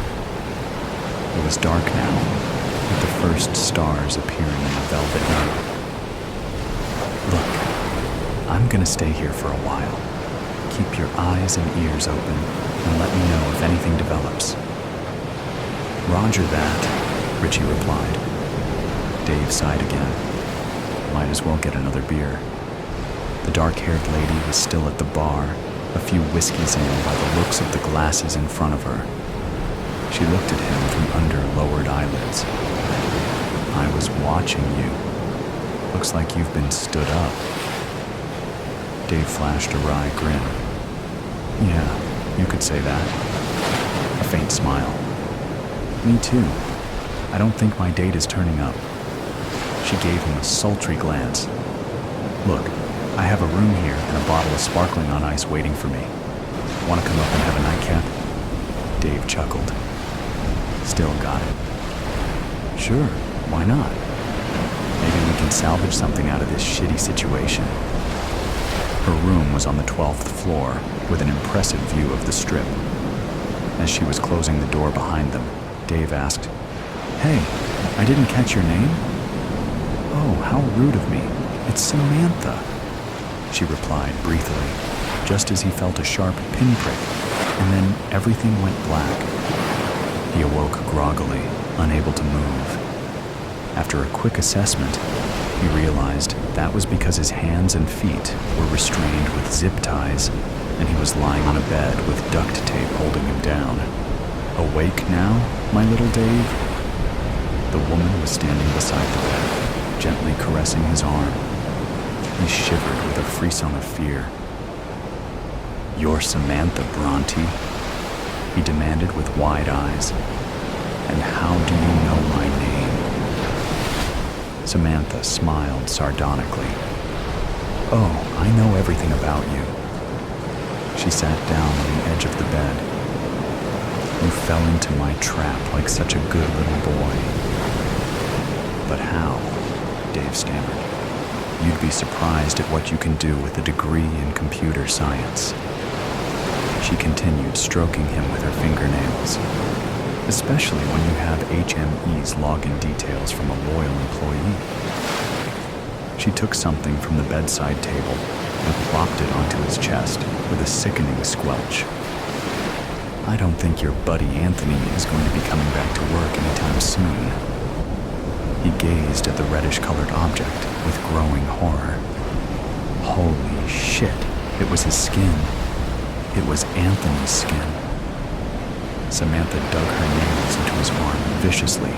Dave cried out in pain. "Do you know what it's like to lose your parents in the most hideous way, and then to have their violation watched again and again by your millions of depraved fans?" Dave gasped. "Look, honey, we don't make these killers. We just make them famous. If not us, then someone else would." "I'm not so sure." Samantha's voice dripped pure venom. "But you're going to find out, all of you, what a really dedicated serial killer can do." She took something from under the bed. "You and your puerile nicknames. It's only poetic justice to return the favor. Do you recall one of your first documentaries?" Samantha stood up. "I believe it was called The Boston Bludgeoner." The rusty sledgehammer was the last thing Dave saw, murder at the Roadhouse Saloon. I dozed, peacefully drooling on the notes from my philosophy class, when the phone began its merciless shriek. My heart stopped. Notes, pens, and phone scattered across the floor in my shocked and befuddled response. Groggy, I rifled through the refuse until the lighted face of the phone gleamed from under the bed. Grabbing it, I cursed the caller. The ID announced, "Carol." Who the hell is Carol, and why is she calling at... I checked the time in the upper left corner of the phone. 4 p.m.? I rubbed the grit from my eyes and checked the ID again. Oh, that Carol. I wonder what she wants. Cousins and the only children of twin mothers and abusive fathers, we called whenever we needed support. Her father, murdered outside a saloon near the rail yard, and mine, a miserable drunk. We spent many hours commiserating about how we hated our families. "Hey." "Ed. Did I wake you?" Number I was reviewing my philosophy notes. "You were asleep. Sorry, but I need to talk to you." She sounded agitated, upset.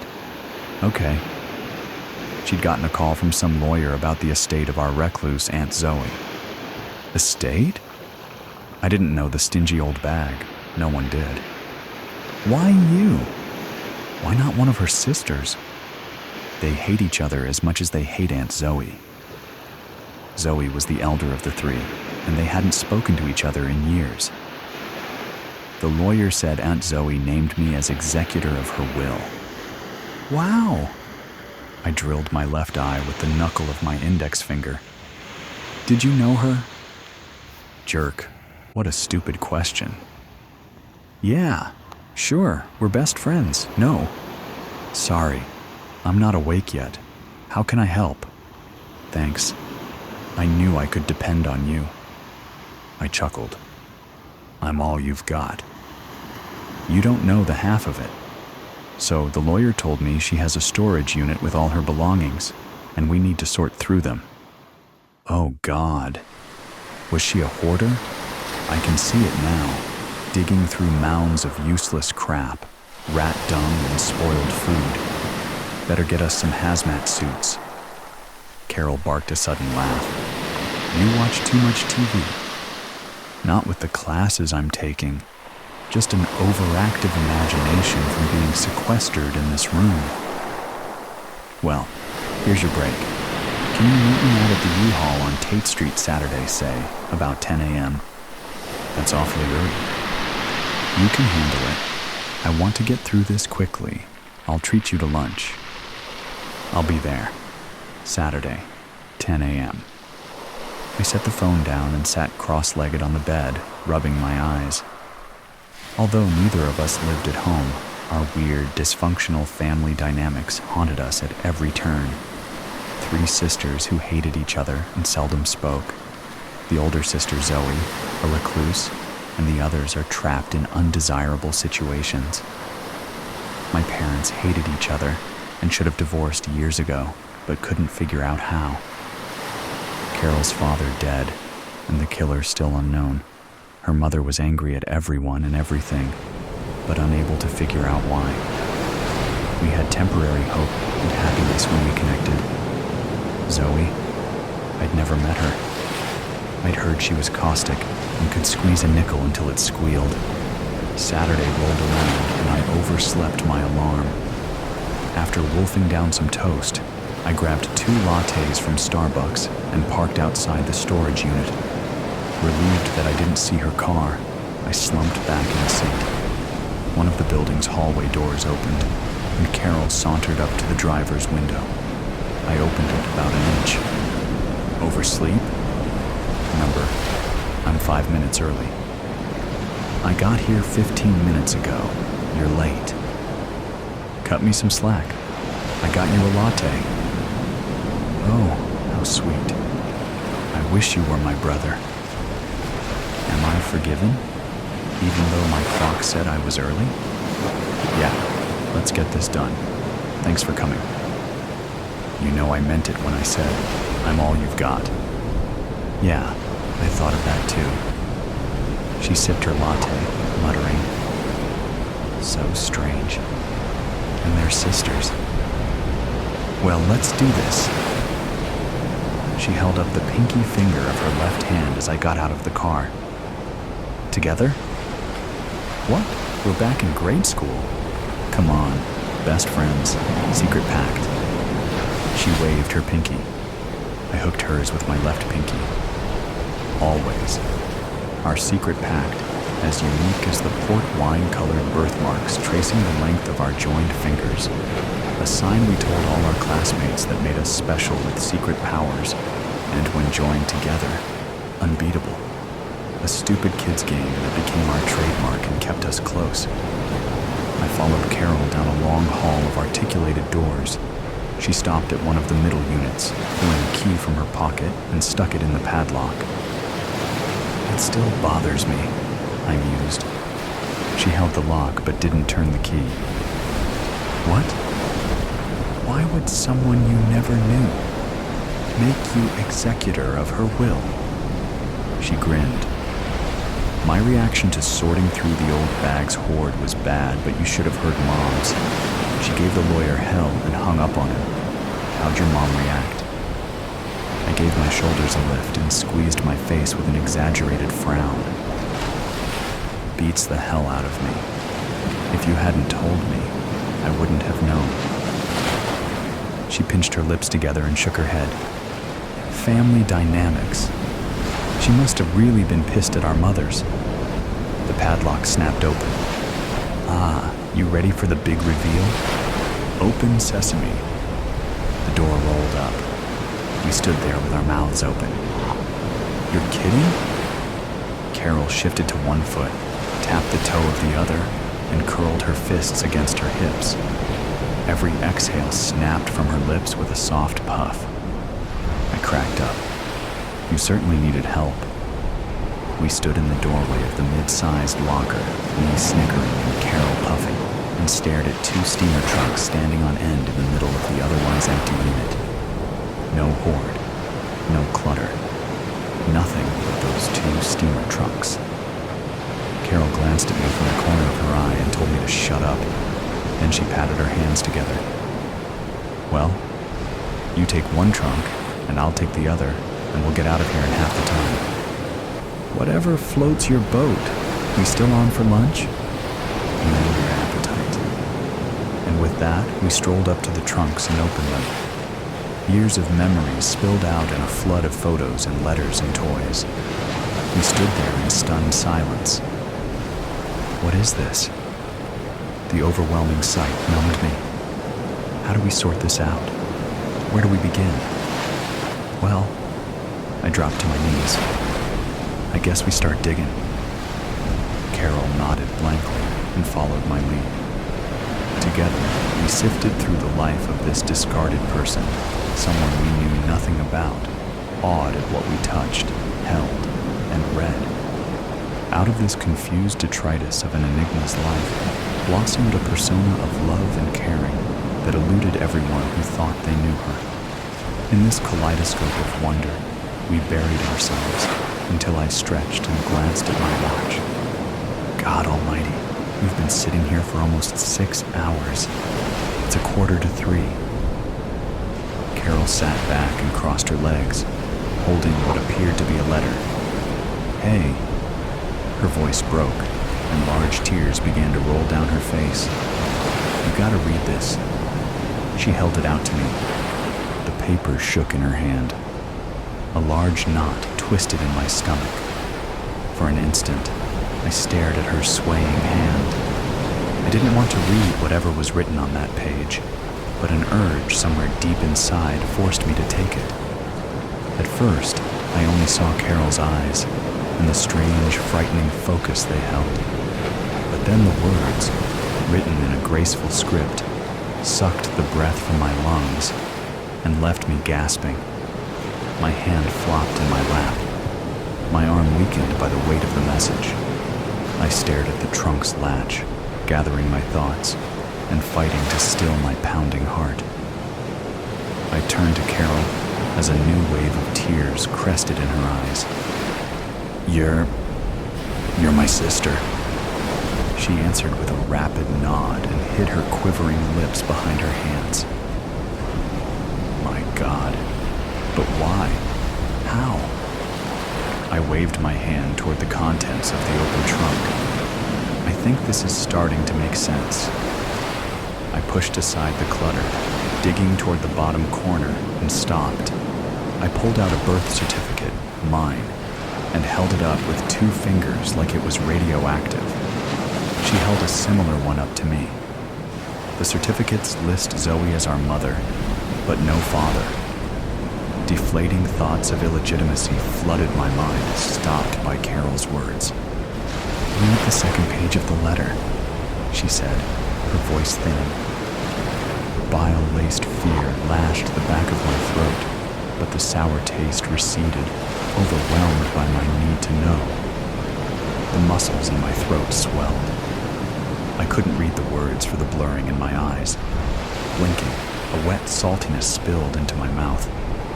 I looked at Carol, my fading words pushed across my lips in wisps.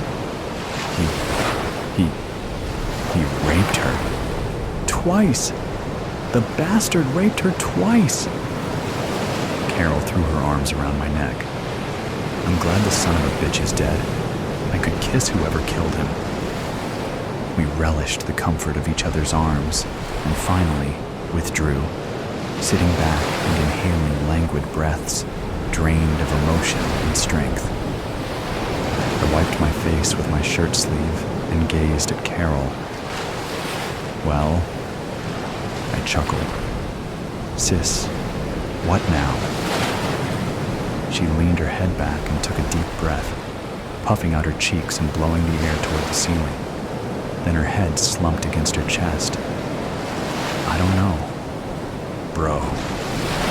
The metal walls of the unit rattled with shrieks of laughter. I slanted my head toward her. But, I mean, he was your... Sorry. I mean, our father raped our mother. Well, until now we knew him as my father. She chuckled. What a fucking shock. But, I mean, did our mothers know? Is that why we ended up with her surrogate twin sisters? I don't know, and to tell you the truth, I don't care. I've wondered why I never felt a connection to my parents. Now I know. They aren't my parents. Shit. Here's the clincher. I pulled a photo of Zoe from the pile. She must have been around 20. I handed it to Carol. She was quite a knockout. No wonder your dad couldn't keep his hands off her. Take a look at her pinky.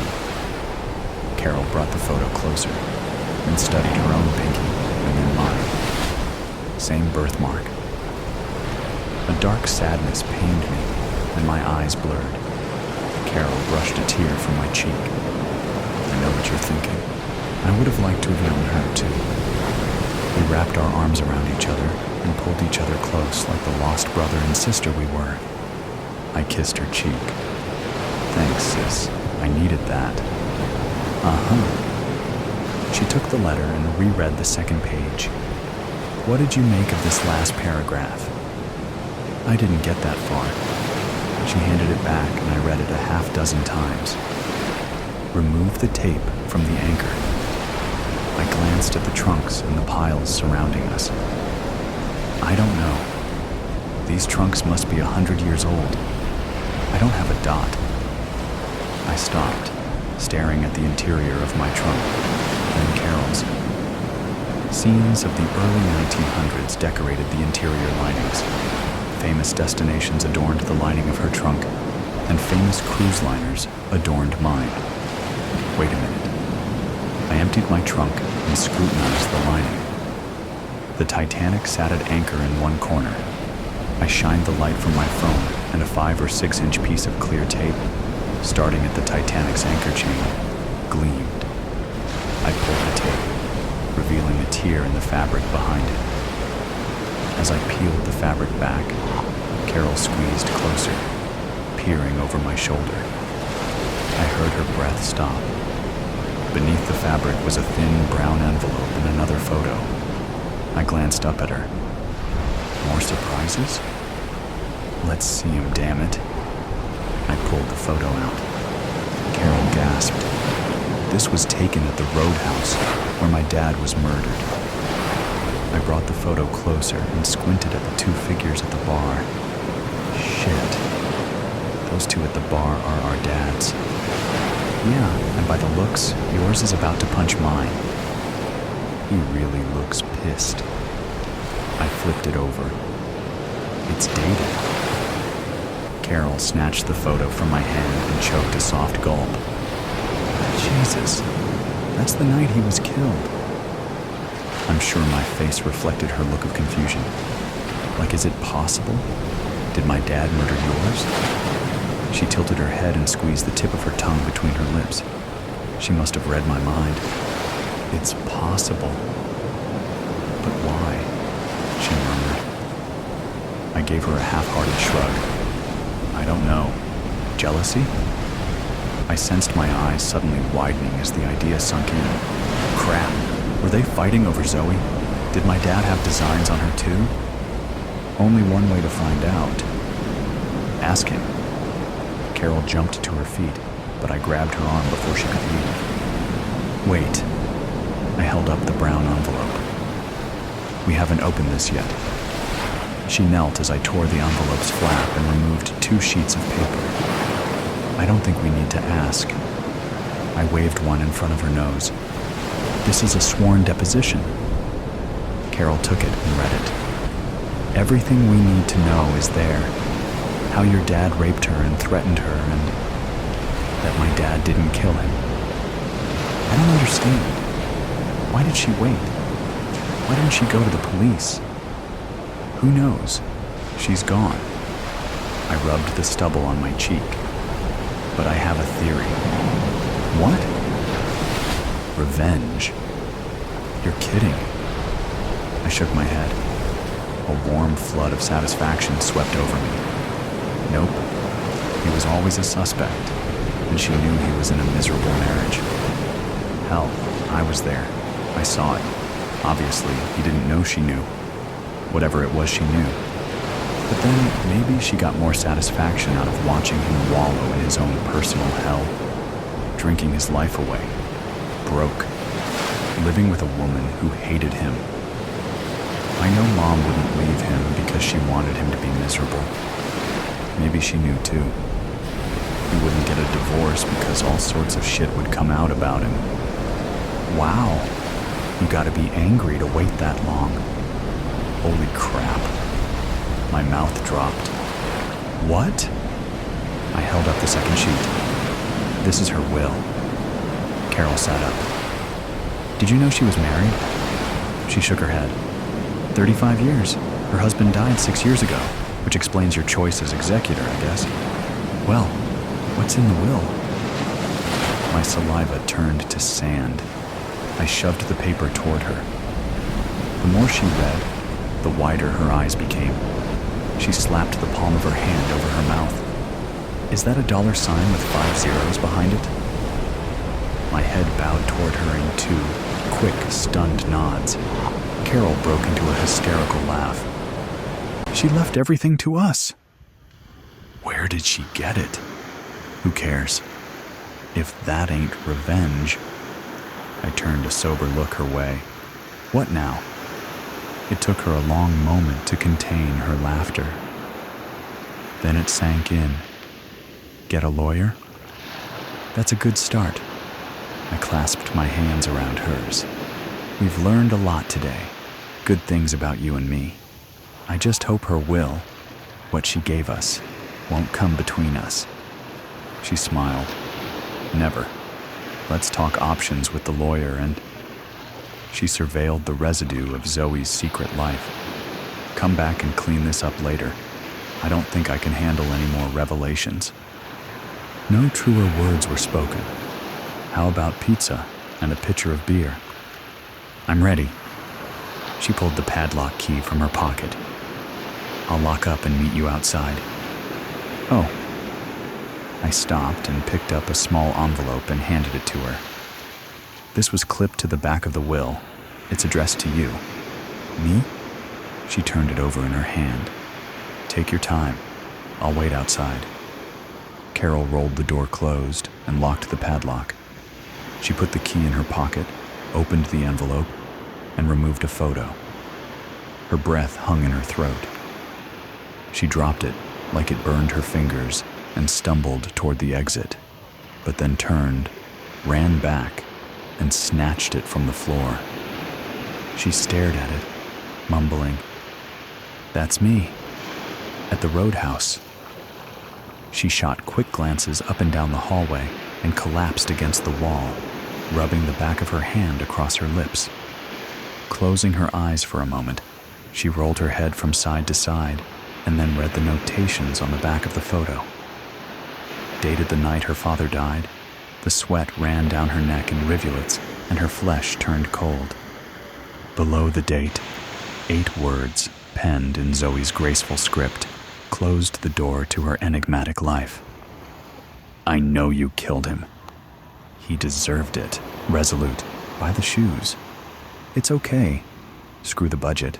That's not this year's resolution. You deserve this. When the saleswoman asks you if you've done much running, laugh and gesture to your midsection. The woman will blink, force out a half-baked ha. It's a reaction of discomfort, not cruelty. You made it weird. You don't know why you feel the need to shame your own body in front of a stranger, but you blame it on her Lululemon leggings and air hostess smile. She makes you nervous. Most people do. When you go outside, sit next to a man on a bus bench. He's reading a book, and you recognize the cover from an English course in college. A man's body, clad in red, knight-like armor, with a white mask where his head should be. The mask is smiling and handsome on one side, twisted and snarling on the other, with a hollow void where his eyes should be. The Mysterious Stranger, by Mark Twain. Good taste. When you sit, notice how the man's eyes dash over in your direction. It's almost imperceptible, and no other part of him moves an inch. Convince yourself that the chill trickling down your spine is a sign of an early winter wind. The sweat beneath your arm says differently. Change into your new shoes right there on the bench. They're tight, but almost comforting, reminding you of the cattle squeeze chutes on the farm you grew up on. Your new shoes are white, because white seemed luxurious and fresh and symbolic. New beginnings, clean slate. Now, curse and rub your own spit into a dirt smudge on the side. Remember that white is rarely ever white at all. Think of the stains spreading like mold along shower walls. When the bus arrives, sit near the front. You'll only take it half the way home today and walk the rest. New year, new you. The man with the book sits at the back of the bus. This is your bus stop in a residential area you don't know well. Apparently, it's his bus stop too. Start walking. Notice he is walking too. This shouldn't make you nervous. You always see the worst in people. What is wrong with you? Therapy should have been one of your resolutions. It's been 15 minutes. You're almost home, but you don't want him to know where you live. So you walk past the turn to your street and feel your heart drop to your toes. You can smell the fishy stench of your own stress sweat leaking through your corduroy jacket. 20 minutes, almost out of the residential area. In a couple blocks, you'll be on Commercial Drive, where you can enter a cafe or a bar and have a panic attack in a graffitied bathroom stall until the perceived threat is gone. It wouldn't be the first time. When construction blocks access to the street crossing you meant to take, you'll have to find a detour. Luckily, there's an alley to your left, a shortcut to safety if anything. You just need to move fast. Good thing you bought those shoes. When you hear the man's footsteps beating at your heels, run. 2. Eat healthier. Start your day off right with his bento box leftovers. He ate all the shrimp from the noodles and the sushi on the side, but saved you the edamame. That's all right. You didn't need those extra calories anyway. Don't make all that running and fighting from yesterday for nothing. Take a bite. You're not hungry, but you don't know when the next time you'll see food again will be. The noodles are cold, and they slide down your throat like earthworms. Don't complain about the temperature. Your mom always told you microwaves were evil anyway. You crouch over the food on a cold concrete floor. You've stopped crying long enough to take in your surroundings. You are confined to a small circumference around your bed, with a chain clamped around your ankle, the other end of it welded to a rusty metal pole coming out of the ground. The chain rattles with each move you make. Your bed is in the center of a room, bits of foam scattered around it from mice chewing the mattress. Next to it is a bucket, where eventually you will have to relieve yourself, though you'll hold it in until it hurts. There are no windows down here, and it smells like an old boyfriend's basement, a combination of mildew and old socks. Air so thick, you feel as if you could cut into it with a knife. The corners of the room are dark but packed with things. Boxes stacked haphazardly, shelves overflowing with old books, loose papers on the ground.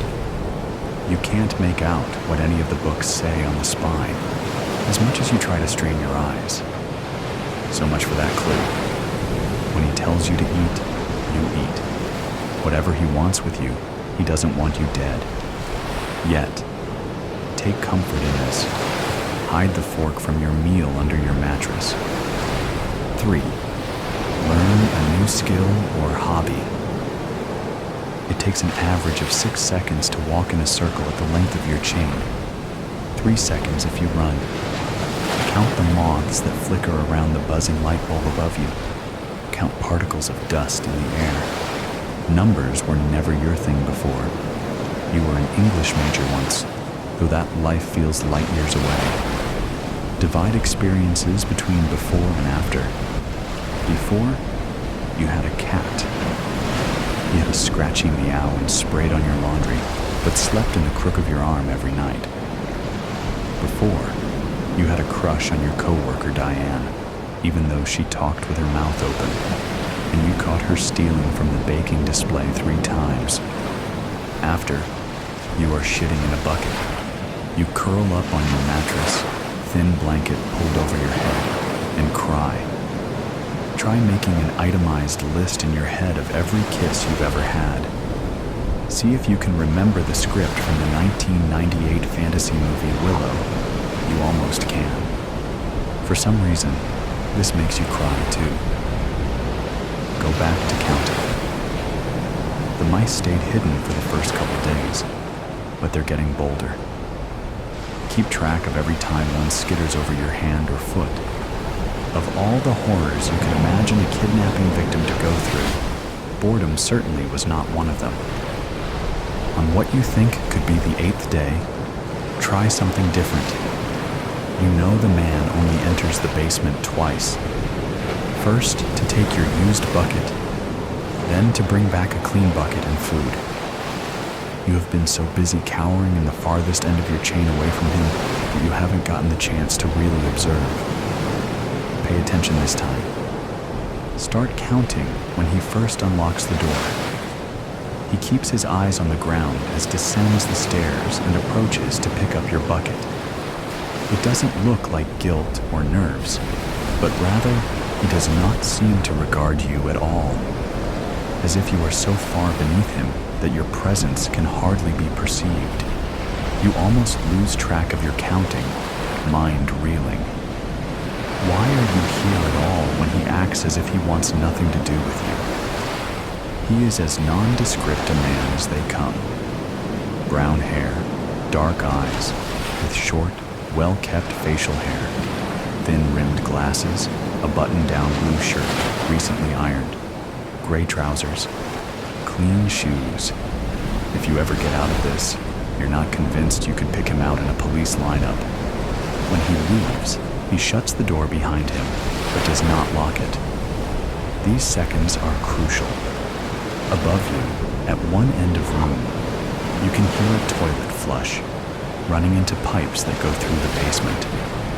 More water running after that. Then there are footsteps to the other side of the house. He is there for a short time. Finally, the footsteps lead back to the basement door. He has returned with a freshly cleaned bucket in one hand and a tinfoil wrapped burrito in the other.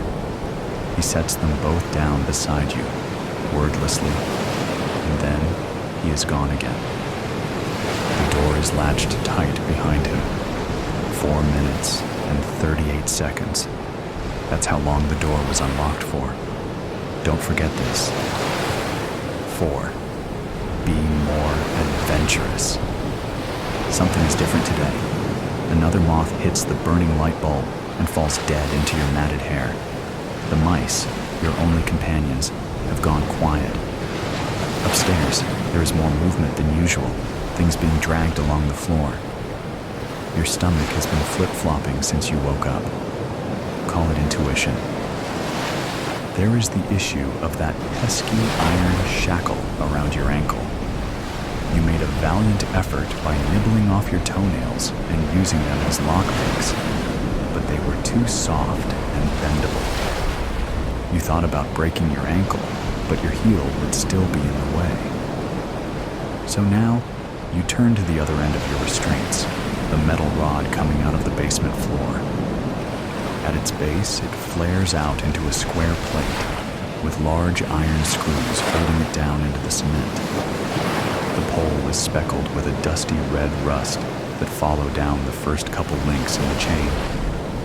A memory flashes in your mind of you as a young girl, loose braids and dirt smudged over your summer freckles.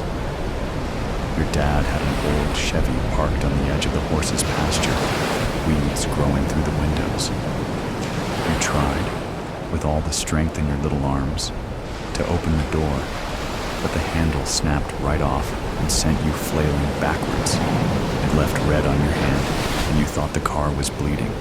There could be hope after all. You take your shoes from where they've sat dutifully by the bed and put them on. Pull the chain taut and kick near the base where there is the most rust. Kick again and again. The rust stains the white of your shoes. Take a break to wipe frustrated tears from your eyes, then try something different. Pull the chain towards you, taut again. Push your feet against the chain. Harder. Your legs begin to shake, and the chain bites into the flesh of your palms. Grit your teeth.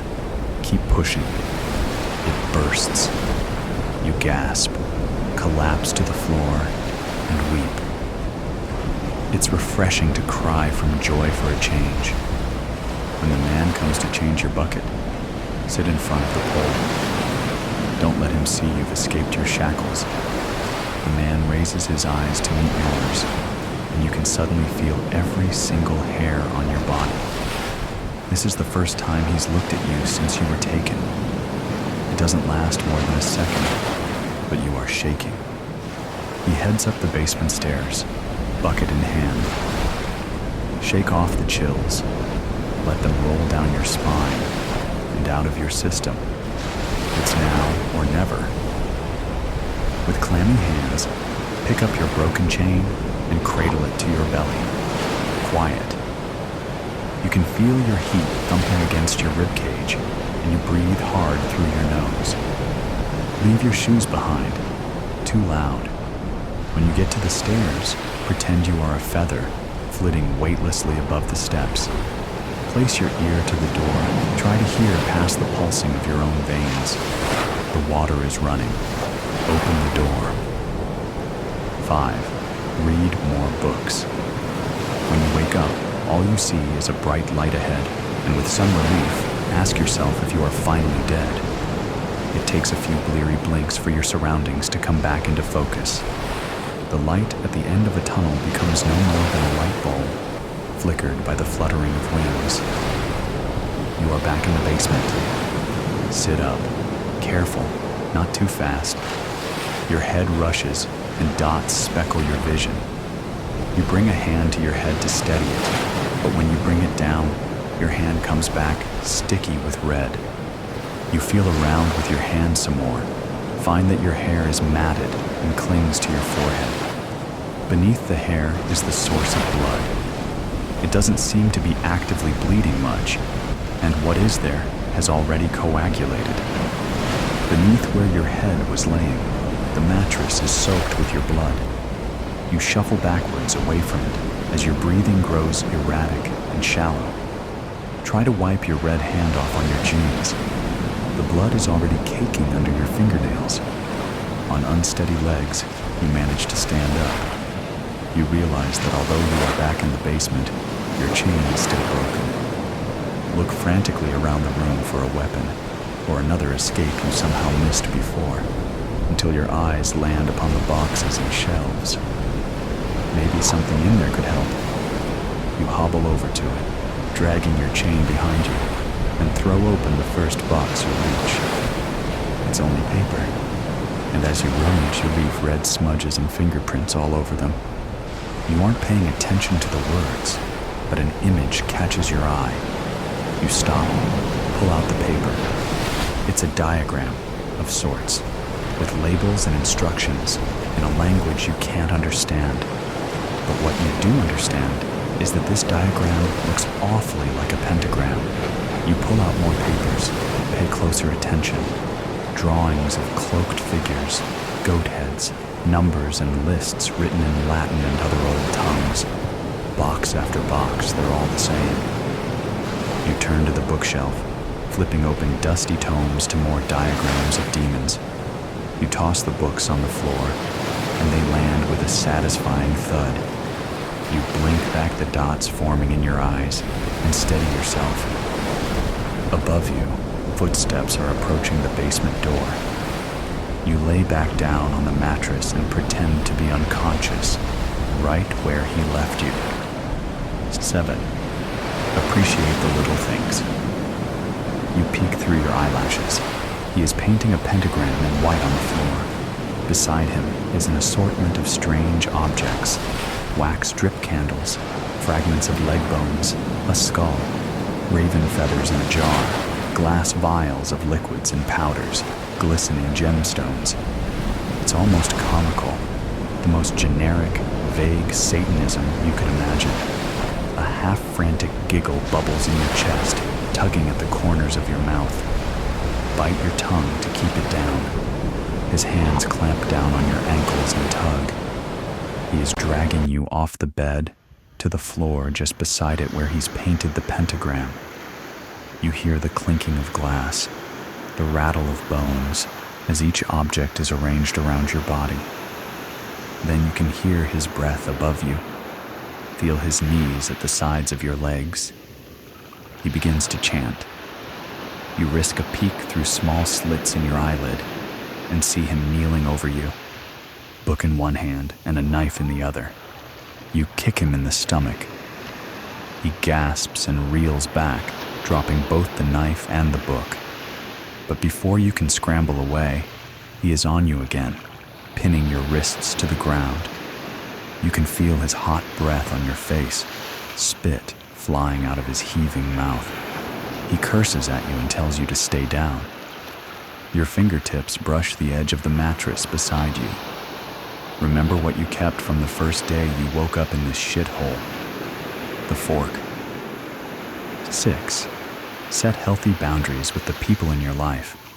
You feel around for the metal, find its handle, grip it hard, then spit in the man's eyes. He loosens his grip on your wrists for just long enough. With utensil in hand, you thrust your arm up until it meets with his neck. The prongs sink into his flesh, as is he, were nothing more than a dense cheesecake. Now, he looks you in the eyes, and you do not cower. You hold there for a moment, driving the fork deeper in, just in case. When you let go, he takes a moment to react. Then his eyes widen, still locked with your own, and he stumbles backwards off of your body. His hand fumbles for the fork. There is blood trickling down onto his freshly ironed shirt. With a shaking hand, he pulls the utensil from his flesh, causing the blood to rush to escape the open wound in thick spurts. He holds a hand tight to his throat, trying to slow the loss, gasping and sputtering. He turns and runs to escape the basement. Get up. Follow him. As he fumbles with the lock on the door, you grab the back of his shirt and pull. In his shock, he loses balance and drops his key on the step beneath the door. He tries to grab onto you as he falls backwards, but you step quickly to the side and cling to the stair railing. Watch as he tumbles down the stairs, landing hard on the concrete below. He struggles to get back up, only making it to his knees as his movements grow more sluggish. You can hear him gargle on his own blood. He clambers towards the stairs again. Pick up the key. Your heart flutters at the click of the door unlocking. Open it. Ahead of you is a hallway, at the end of which is your exit to safety. Don't look back at the man groveling at your heels. Step out, shut the door behind you, and lock it tight. Found you. Grandma is dying, but she has lived a long and good life. At the age of 97, she was in remarkably good shape until a cancer diagnosis 3 months ago. She made it clear from the start that she didn't want to fight it. No chemo, no radiation, no surgeries. Just keep me comfortable and let me die in my own home, was all she asked. My sister, Lori, and I were supposed to be taking turns staying with her in her house, but Lori works a lot. I am basically staying here full time. Fortunately, my job is a remote research position. Grandma was skeptical when I told her that I could work from home, or from her house, or wherever I happened to be. For her, a job is a place to go every day, not something you can do just by opening up your laptop. I set up a makeshift office at her dining room table. After working in silence for a few hours, I decide to check on Grandma. Sure enough, she is asleep in her room. I have noticed that she is sleeping more and has more episodes of confusion. Hospice comes by once a day to check her vitals, see if she needs more meds, and let us know how she is doing. I begin to think about my grandma's life, the life that is about to end. I need to think about that, about the obituary anyway. I begin making some notes. Born Annie Lee Morton in 1928 to Deborah and Leroy Morton, she grew up in Smith County. At the age of 16, she got a job at the snack counter of the old Songbird drugstore. It was there she met John Joseph Lane, or JoJo as everyone called him. married in 1950 and welcomed a son in 1955. Mrs. Lane went on to move to Livingston. She began a job with the Renault Insurance Agency as a secretary in 1964, where she worked until her retirement in 2002. In her retirement, Mrs. Lane remained active with the local theater, as a library volunteer, and with local charities. Many in the community remember her warmly.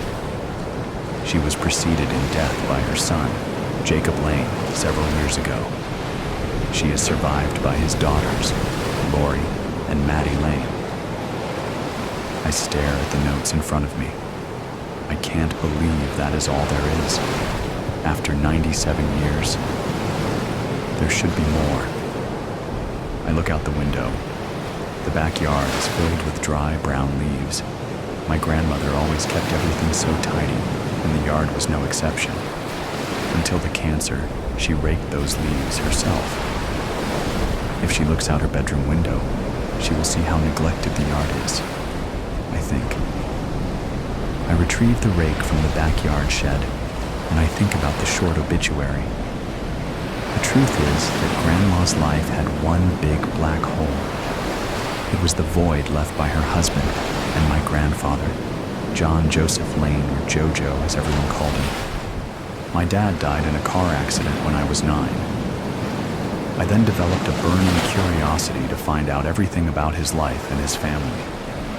My mother had packed away most of my father's things.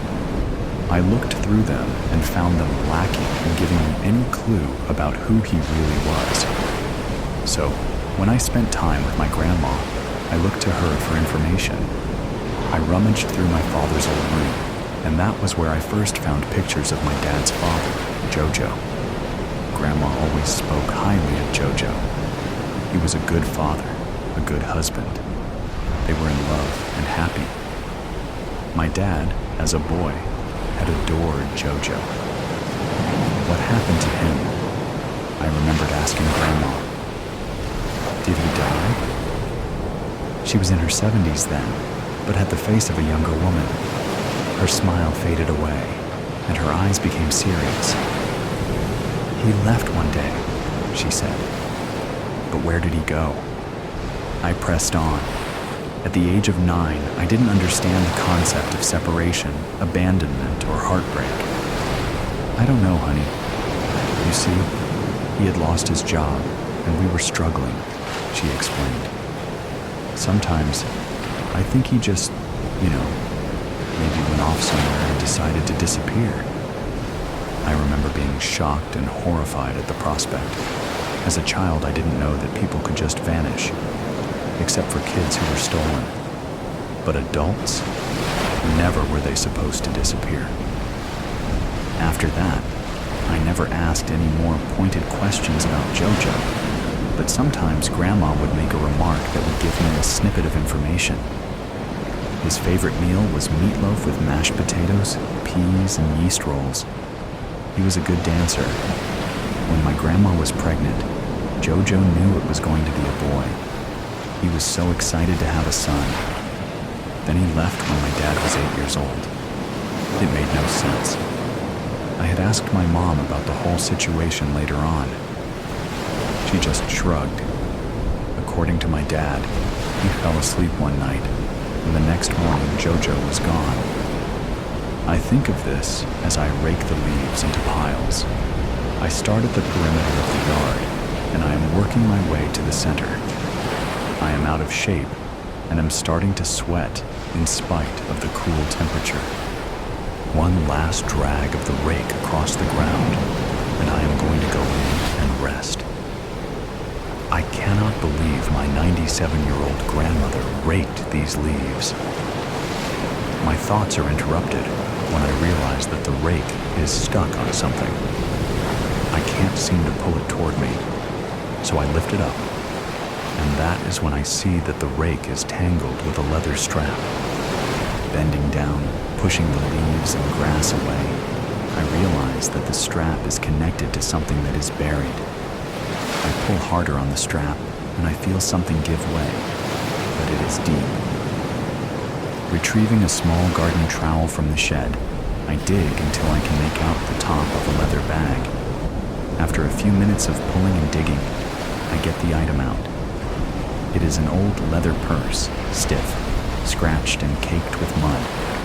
The clasp on top is an old clasp, the kind with two metal pieces that wrap around each other and make a snap sound when they are forced closed. It is rusty, but after some effort, I manage to pry the purse open. Looking down into the black plastic lining, I see that the purse is empty, except for a bundle wrapped in wax paper. The paper is brittle when I unfold it. Inside, I find a large brown stained envelope, and within it another smaller envelope. I open it to find even more wax paper, and finally a thick bundle of folded notebook paper tied with string. I untie the string and open the paper. It seems to be a letter of some kind. The first page has only one sentence. "Dear Jojo, I am so sorry," is written in my grandma's precise cursive script. At that moment, I hear a car pull into the driveway in front of the house. The hospice aide is here. I feel panicked. I go into the house, stopping in the kitchen. For some reason, I feel as if no one should see me with these papers. I tuck everything underneath the kitchen sink before I open the front door to greet the hospice aide. Grandma wakes when we enter her bedroom. She is confused when she sees the aide put the blood pressure cuff around her upper arm. "What are you doing?" she snaps at the aide.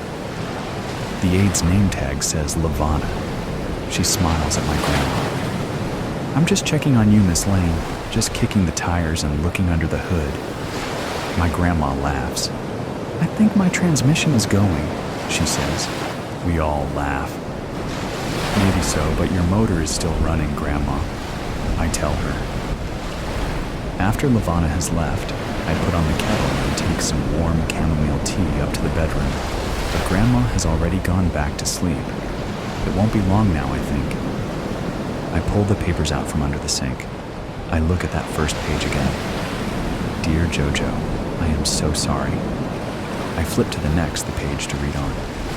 My grandmother's handwriting was unmistakable. Date: Monday, November 25th, 1963. Jojo, you are gone. I know where you are, and I cannot tell anyone, and I cannot keep it in. So I will tell the pages. Only the pages will know. I will write this. I will bury it deep, deep in the ground, deep in me. Jojo lost his job 3 months ago. He was working for Wilhelm's Furniture. He had been there for years. But then the owner died and the place shut down, laid everyone off. At first we weren't worried. But then, when Jojo started trying to find work, he couldn't. No one was hiring. Not the factories, not the stores. Then, we got behind on rent.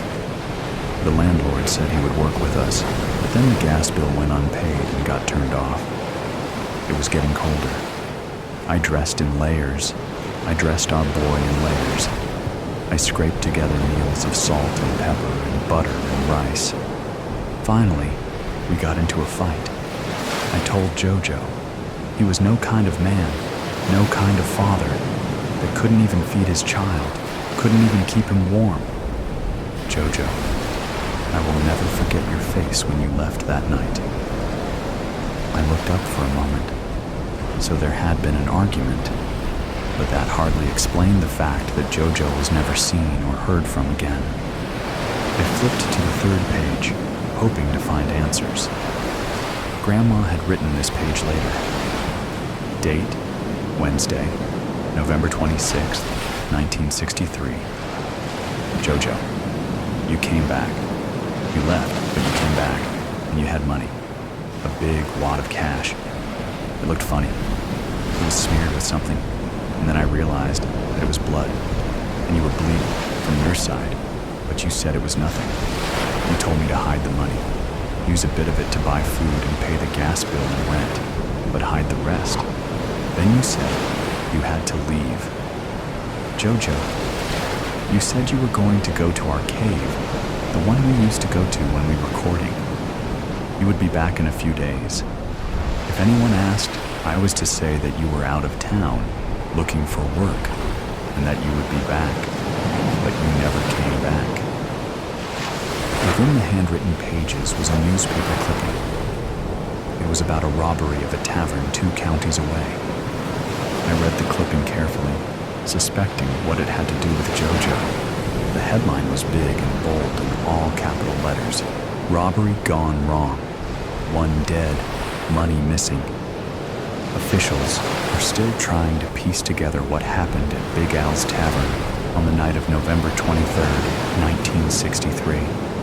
The tavern was reportedly not very busy, and the last customer who left at midnight reported seeing the owner, Al Harvey, cleaning the counter as he usually did at closing time.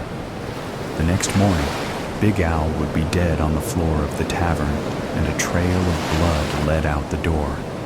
Unfortunately, it was impossible to track further because of heavy rain during the night and early morning hours. Eyewitness accounts state that a man in a red-checked shirt was seen running into the woods behind the tavern. So Jojo, desperate to provide for his family, had committed a robbery. It was almost heroic, but I couldn't push away the grim thought that he had somehow killed a man in the process. Looking down into the bundle of paper, I see another newspaper clipping. Big Al put up a fight. Sheriff Ernest Glenn stated in an interview that officers have been able to figure out what probably happened during the robbery at Big Al's Tavern on the fateful night of November 23rd, just 1 day after the assassination of our president. While the nation was in mourning, someone entered Big Al's just after closing to rob the tavern.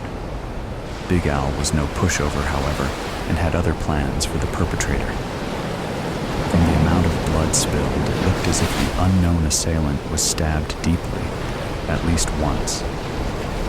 Unfortunately, Big Al was injured during the struggle and died of a head injury sustained when fell and hit the wooden bar top on the way down. Sheriff Glenn made this statement. Wherever the assailant is, he will be looking for a hospital. He is going to have to get patched up somewhere. We will find him. It doesn't matter if Al died from the fall. We will be looking at murder charges. The next page was dated Friday, December 6th, 1963. It was written in Grandma's handwriting. Dear Jojo, I went to the cave. I know you told me to wait, but I went to the cave where we used to go, where we spent so many hours talking with each other, loving each other. I found you there, my darling. At first I was relieved to see you, sitting against the wall. Then I saw the blood that had poured out of you, your eyes unseeing, your skin marble cold. And there you were in front of me, and gone at the same time. I will tell no one. I love you, and I will tell no one what you did or where you are.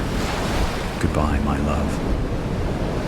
After that, she had written one more thing. $5,576. I guess that must have been how much Jojo had gotten from the robbery. I was stunned. It was all here, the solution to our family mystery. Jojo had committed a robbery to keep his family fed and warm. A fight between him and owner of the business ensued. Jojo was seriously injured. The other man was killed in the struggle. Jojo managed to make it home, give Grandma the money, and take refuge in a cave, where he died of his injuries. Upstairs, I hear my grandma stirring. I hide the papers underneath the couch cushion and run upstairs. She is out of bed and so confused. I need to get to work, she tells me. Where? I ask. She is impatient with me. The drugstore, silly. Who are you anyway? I'm your granddaughter, Maddie, I answer. She laughs. I don't have a granddaughter. I'm only 18. I realize that her mind is somewhere back in time, before the tragedy of Jojo. Do you have a boyfriend? I ask slyly. Grandma smiles again. His name is Jojo. He is so handsome. He takes me courting in the cave behind the old Myers farm sometimes. We can be alone there. Then the smile fades. Where am I? She asks. I tell her she is home and I help her back to the bed. That is the last time she speaks. Grandma dies the next night. I hide the letters at my own apartment and never tell anyone about them. It took me a few days looking through old property records to figure out where the old Myers farm had been. A mall sits there now, but it is long since closed and abandoned. The woods behind it are still intact. I waited for the weather to warm up and decided to hike out there. I found the cave. There was graffiti and a bit of trash near the entrance. Inside, it was dark and cool. It went deep into the side of the mountain. I had brought a long spool of fishing line, attached it to a tree outside, and unwound it as I walked deeper into the dark abyss. I didn't know how big it was, and I didn't want to lose my way. I moved my flashlight through the dark, and when I saw nothing, I kept walking. Then I noticed a shaft of sunlight coming through a crack in the rocks. I walked toward this light and found myself in a separate chamber. At first, I thought it was empty too. Then I spotted the still human figure sitting propped against a large boulder. The bones of Jojo Lane still sit.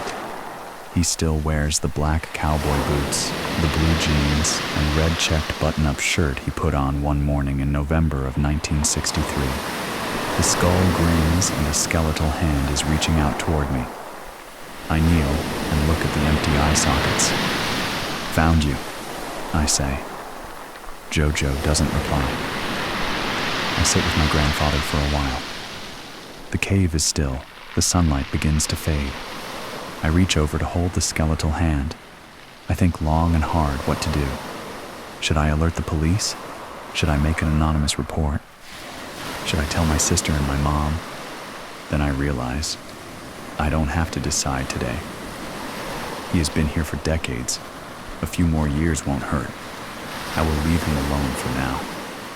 As I rise from the floor of the cave, I can almost feel him looking at me. I turn around, half expecting him to animate, to tell me not to go yet.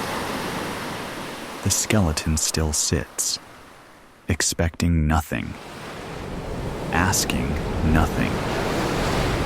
I tell Jojo goodbye and turn to follow my fishing line through the dark cave and back into the present, leaving Jojo to sit where the past had left him, not in it for the money.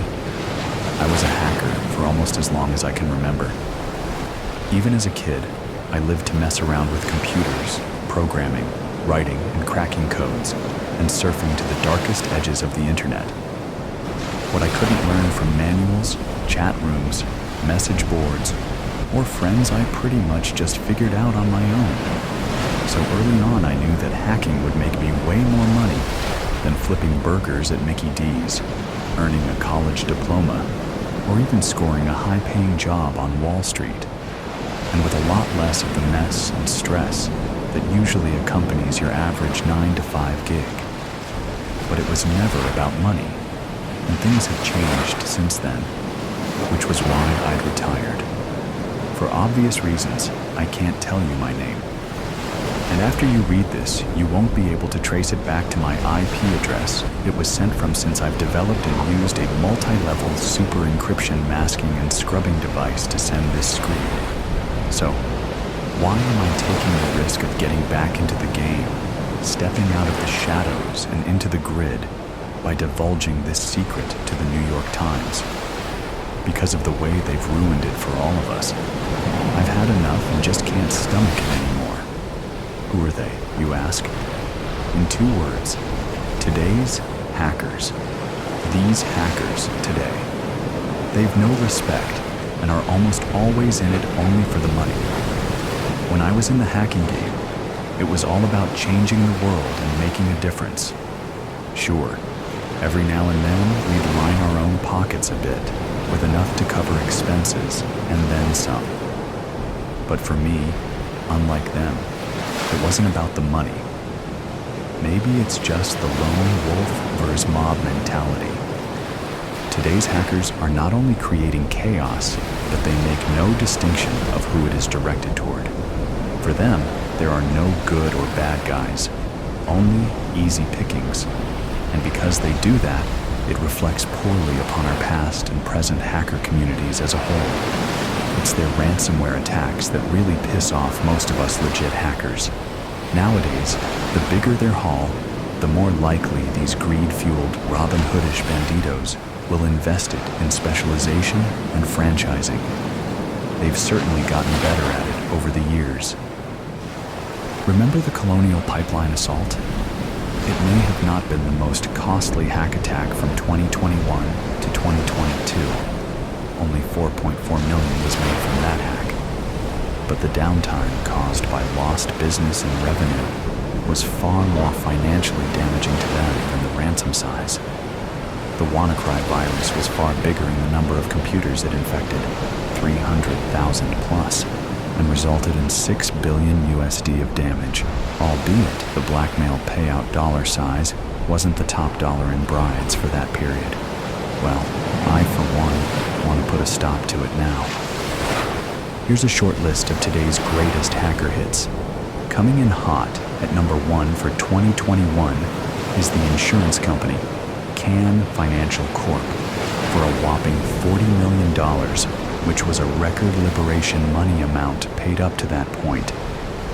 The second was meat producer JBS's payment of $11 million US, followed by GPS system manufacturer Garmin for $10 million, an unidentified Austrian organization, $4.7 million, CWT Global Travel Services, $4.5, Brenntag, a chemical distributor, $4.4, Travelex, $2.3, resulting in the corporation's declared bankruptcy. Fashion company Fat Face Ltd, $2.0, and then $1.14 million extorted from San Francisco's University of California. Do the math and tally it up. That's a grand total of nearly $85 million US. As 2022 began, so did more digital assaults, beginning with the FlexBooker data breach on January 3rd. The Red Cross charity organization was the next innocent victim. Then came Crypto.com, multiple Credit Suisse banks, universities, hospitals, and even the Costa Rican government. Now, with nearly 36 other major thefts occurring thus far in a year, with still 3 months to go, it's really getting out of hand, isn't it? When today's hackers set their sights on specific ransom amounts, they normally take into account several factors. 1. The size of the infected network. 2. The target's overall net worth, including revenue and clients' accounts held in escrow. 3. The plane of data sensitivity being breached, and that's the way they do it. It not only hurts organizations and businesses out there that put good into the world, but even reputable hackers such as me. Therefore, this really has to stop. And there's only one way to paralyze today's hackers dead in their tracks, to halt them from fermenting further mischief. So, what's a respectable hacker of yesteryear ever to do these days? Basically, the way I've decided to deal with it is not stooping to their level. That was up until the day when I had this idea. We, the good guy hackers of yesterday, need to band together and go after all the bad guy hackers of today to fight fire with fire. In other words, globally, the good must unite with one another to go after these nefarious computer criminals to hit them where it'll hurt the most. We hack the bad guys. I've been developing a unique virus that'll infect their devices and which would A, identify offenders so the rest of the world could detect them and out these blackmailers, B, temporarily lock down their software until the threat's resolved, and C, permanently disable and damage beyond repair any hardware used by chronic repeat offenders to stop them and wipe out their access to easy cash flow. With every day that's passed, I got closer to my goal, to halt and hurt today's malicious hackers. And now, I feel I may have cracked that code to allow me access via a back door in all computers that'll leave those greedy bastards defenseless. I'm almost there. And come tomorrow, my friends, sweet revenge. Like Arnold Schwarzenegger in The Terminator, I'm back for the love of murder. The wine glass shattered, and instantly conversations at the table came to a halt. There wasn't even a dull whisper to be heard, the silence utterly shocking. Nervous eye contact was made between the group until their attention was drawn elsewhere. His body was convulsing as foam began to form at the edge of his lips. The shock in his eyes left unchanged, while the pigment of his face turned from white to red, and then horrifically blue. "Somebody do something!" his wife shouted, gripping her husband's shoulders, then ravenously ripping at his shirt collar. The silence then broke, not into conversation, but the sounds of clattering utensils and chairs being pushed aside. Two gentlemen rushed to the convulsing man and lowered him from his chair to the ground. The convulsing began to slow then, until it came to a stop, as did his breathing, as well as his heart. One of the gentlemen placed two delicate fingers on the side of the old man's neck, let out a long sigh and shook his head in remorse. His wife began to sob. Angelina sat motionless across from her father as he struggled to breathe without even realizing what was happening. Is this one of his cruel jokes? Some way to make the night memorable in his own cynical way? Just hours ago, Angelina and her father were dancing together, him in a three-piece suit, her in her wedding dress. Now he lays lifeless on the floor, blue in the face. Andrew is gathered with the other men. They whisper silently together, most likely deliberating on what to do with the body. Julia, her stepmother, lays upon her father's dead chest and heaves enough breath for them both. Angelina is still. She feels the hammering in her chest, the heat rising the nape of her neck. She is processing what is going on around her, on high alert. She doesn't have the capacity to be hysterical right now. Hysterics won't allow her to justify what has just happened before her very eyes. Her father was murdered. As the men gather in the corner, Angelina clears her throat. Every muscle in the room stops and turns in her direction. Andrew, do be a dear and gather Julia, please. She needn't be so hysterical considering she poisoned my father and her husband. Angelina said, so poised, as her chest break out into hives. Julia leaps upwards, crashing into the table and rattling the china. Her cheeks are streaked with thick black lines as she begins to scream. She lunges across the table where Angelina is sitting, forcing the gentlemen to leave their huddle and offer their assistance with subduing the events that are about to unfold. Angelina sits unscathed. You wretched brat! How dare you say those words and accuse me of such? I will not stand for this in my house, you unworthy fool. Julia's claims come in short stabs as she continues to struggle against the gentleman holding her back. Andrew's father, Leroy, attempts to calm the situation. Now, let us all take a breath. There is no need to point fingers or make such accusations. We do not know what happened, he says. With all due respect, Mr. Montgomery, my father was brutally murdered in front of my very own eyes, in his very own home, and the very day that was supposed to be my happiest. This is Angelina. We shan't let anyone leave until they either confess or until we can bring the authorities in to decide for themselves. I, for one, know Julia has been pressuring father to update his will to denounce me as full beneficiary of his estate since Andrew and mine's engagement. Angelina is wild-eyed now. Her stoic demeanor during the events has dissolved into utter rage. Andrew makes his way to her side. Julia is being restrained by Andrew's brother and father. Her sobs have evolved into a low growl, wolf-like, ready to plunge for Angelina's neck. This is obviously a horrific event, one that cannot be rectified. As my wife is saying, I don't believe this to be pure coincidence or even an accident at that. We were all drinking the wine tonight, were we not? Andrew asks. The remaining guests look amongst each other and nod simultaneously. And yet none of us are exhibiting the effects that overcame Mr. Lawrence. Poison is not out of the question. Father, please alert the staff of what has happened.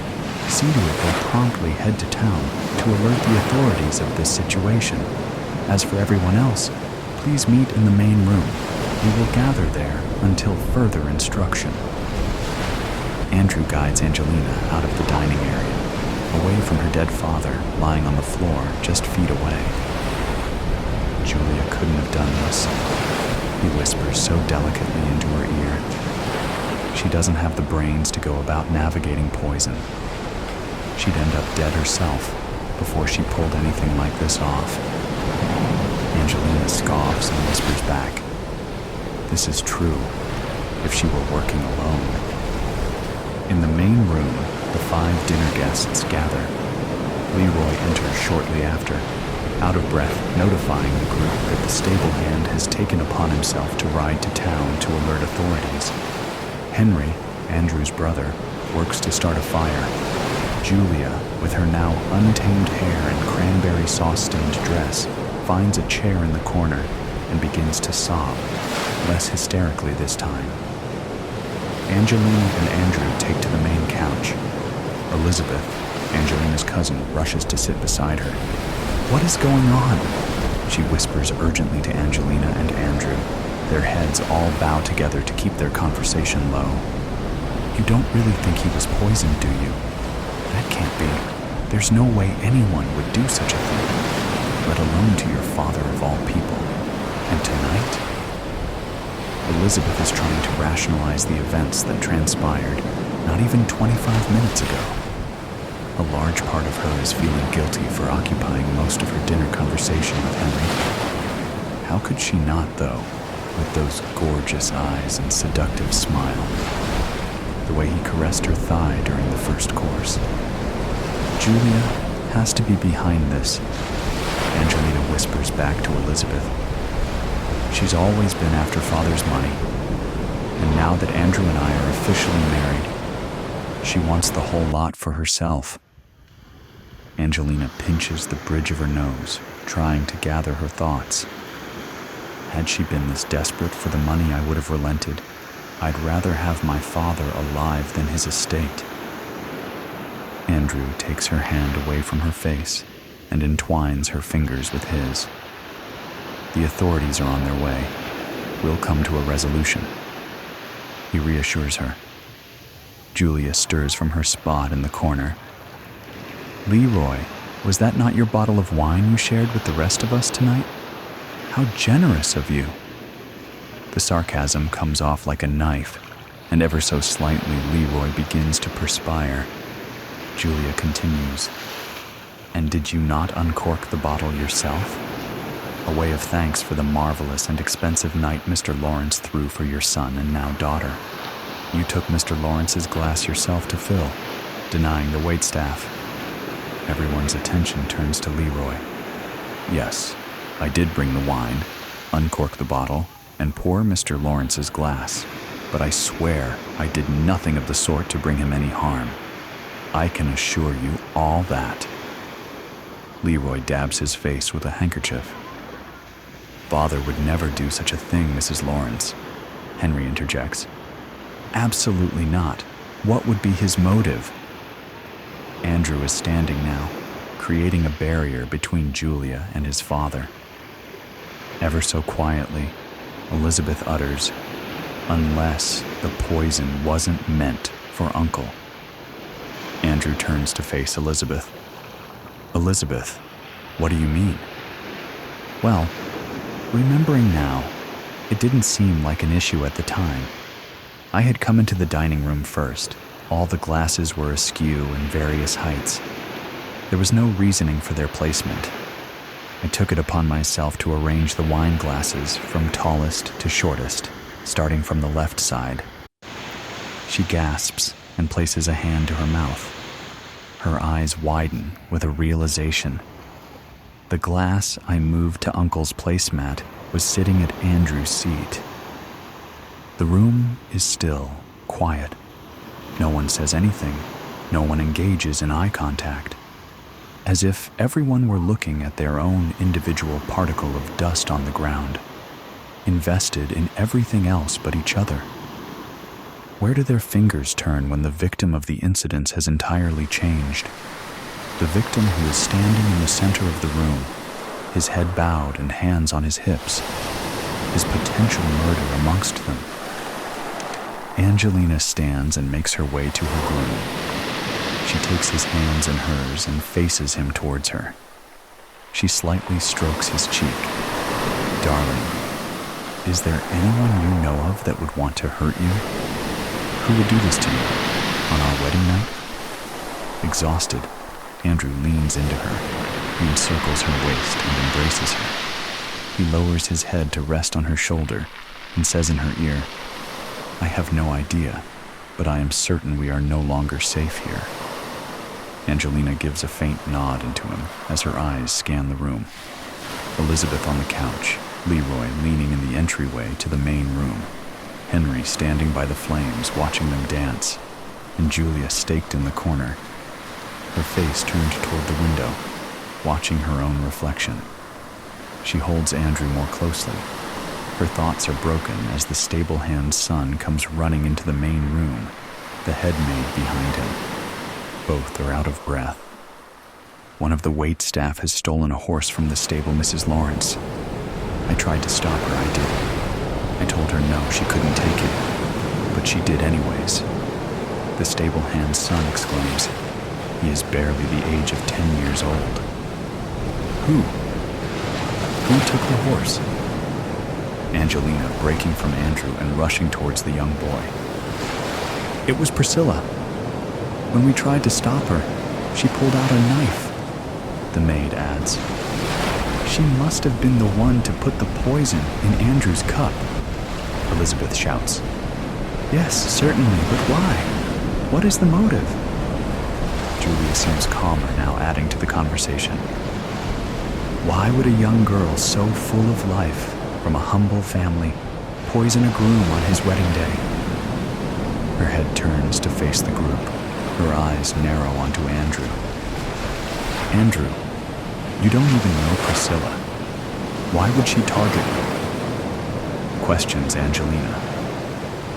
I haven't the slightest idea. Clearly, she is unwell to have done such a thing. Something so drastic.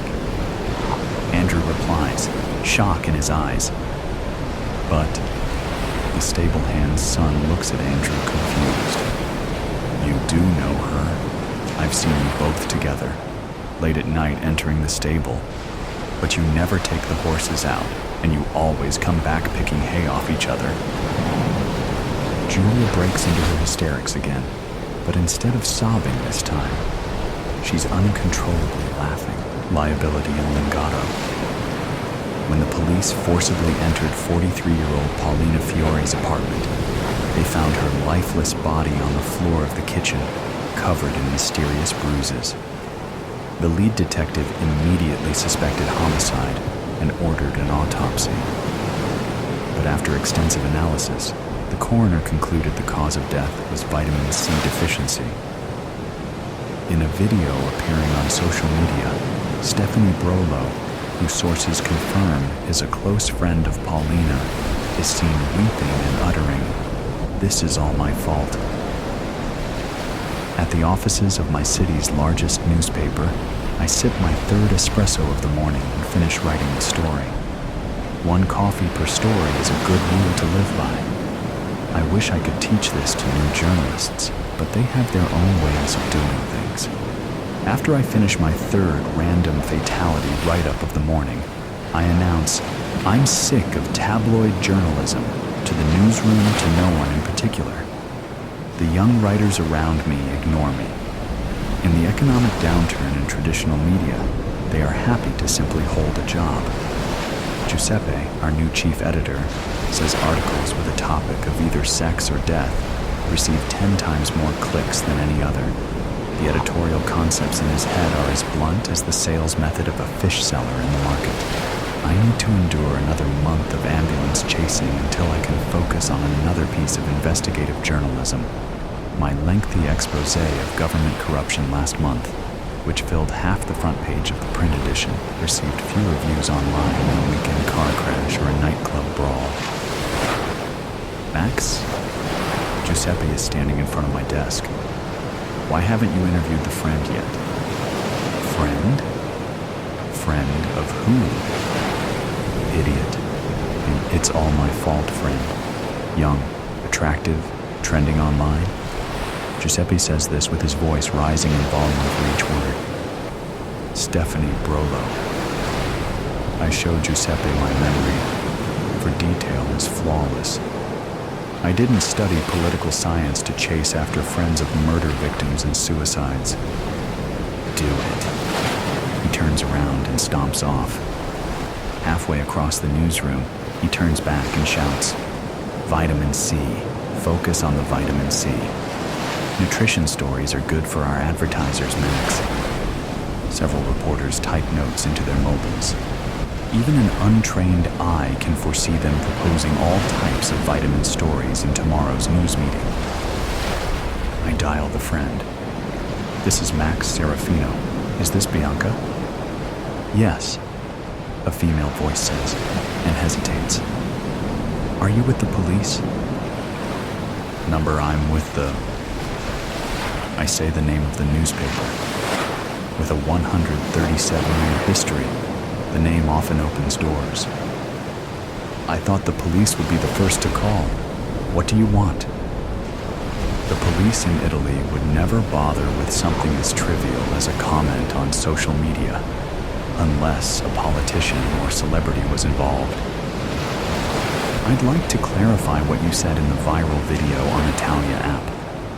I mention Italy's largest social media app.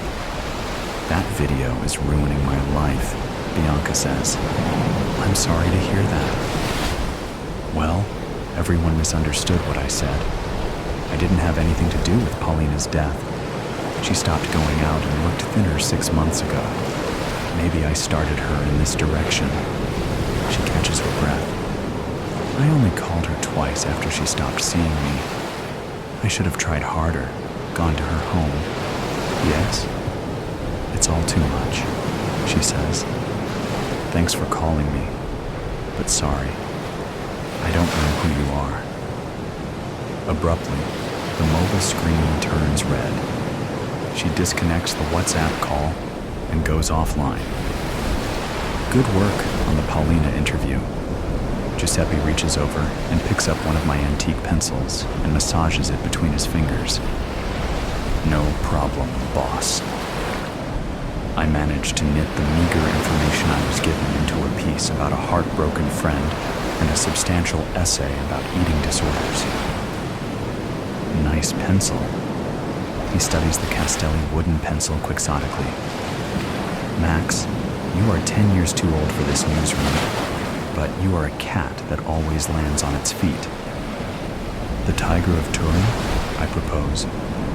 I'll accept that as a byline. An important sounding moniker is the best I can hope for these days. I recall the Elysian days of being flown to Rome to interview government ministers, back when traditional newspapers collected all the advertising revenue instead of Google. When assigned a story, one of the first duties a beat reporter checks off is to contact the family members. I locate Paulina's father on social media and send an introduction. This is Max Serafino, a reporter with the Turin Register. I'm writing an article about the unfortunate incident with your daughter and would like to ensure I have all details correct. Please contact me at your earliest convenience. I receive a reply, which appears to be copied and pasted. We have nothing to say. Do not contact us again. The Fiore family. I move on to another breaking story, and the Paulina story goes quiet in the newsroom of the Turin Register for several days. "Max, line 7!" someone shouts. I answer, "City desk, Max Serafino." "This is Paulina Fiore's father," a man says. "Our daughter. It's all our fault. We saw how much time she was spending on her mobile and never stopped her. I'm sure it's not your fault, but I would like to hear more," I say. "Is there a reason you decided to call me today?" The police unlocked her phone and asked us questions about the websites she was looking at. "Do you remember any of the names?" "I don't know. I've never heard of any of them," he said. "But most of the articles were about diseases. Was she in contact with anyone?" They did say she received the links from friends on the Italia app. Judging by reports from neighbors, Paulina has not been outside for months. The friends must be online ones. I call Professor Rizzo at the University of Turin. Could fear about disease, viruses, and bacteria, and so on, cause a patient to suffer from malnutrition? I ask.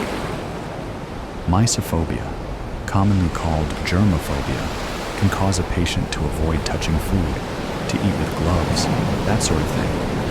In problem cases, it may cause patients to limit social interaction and avoid public places.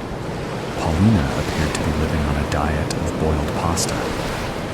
That sounds possible, but I've never heard of malnutrition even in the most extreme cases of mysophobia. Hunger, including a desire for a mixed diet, is stronger than almost any other psychological urge. But isn't the urge to survive even stronger? I conjecture, trying to imagine what the existential threat could be. How could Paulina completely avoid something so widespread as vitamin C? I update the chief editor on my progress on the case. This has the workings of a good human interest story: food, fear, a female victim. Giuseppe looks satisfied. Keep digging, but steer clear from anything negative about Italia app. They deliver 30% of our incoming traffic. I am on speaking terms with many people in our city. People love to talk about themselves to someone who is actively listening, especially if they perceive them to be in a position of authority.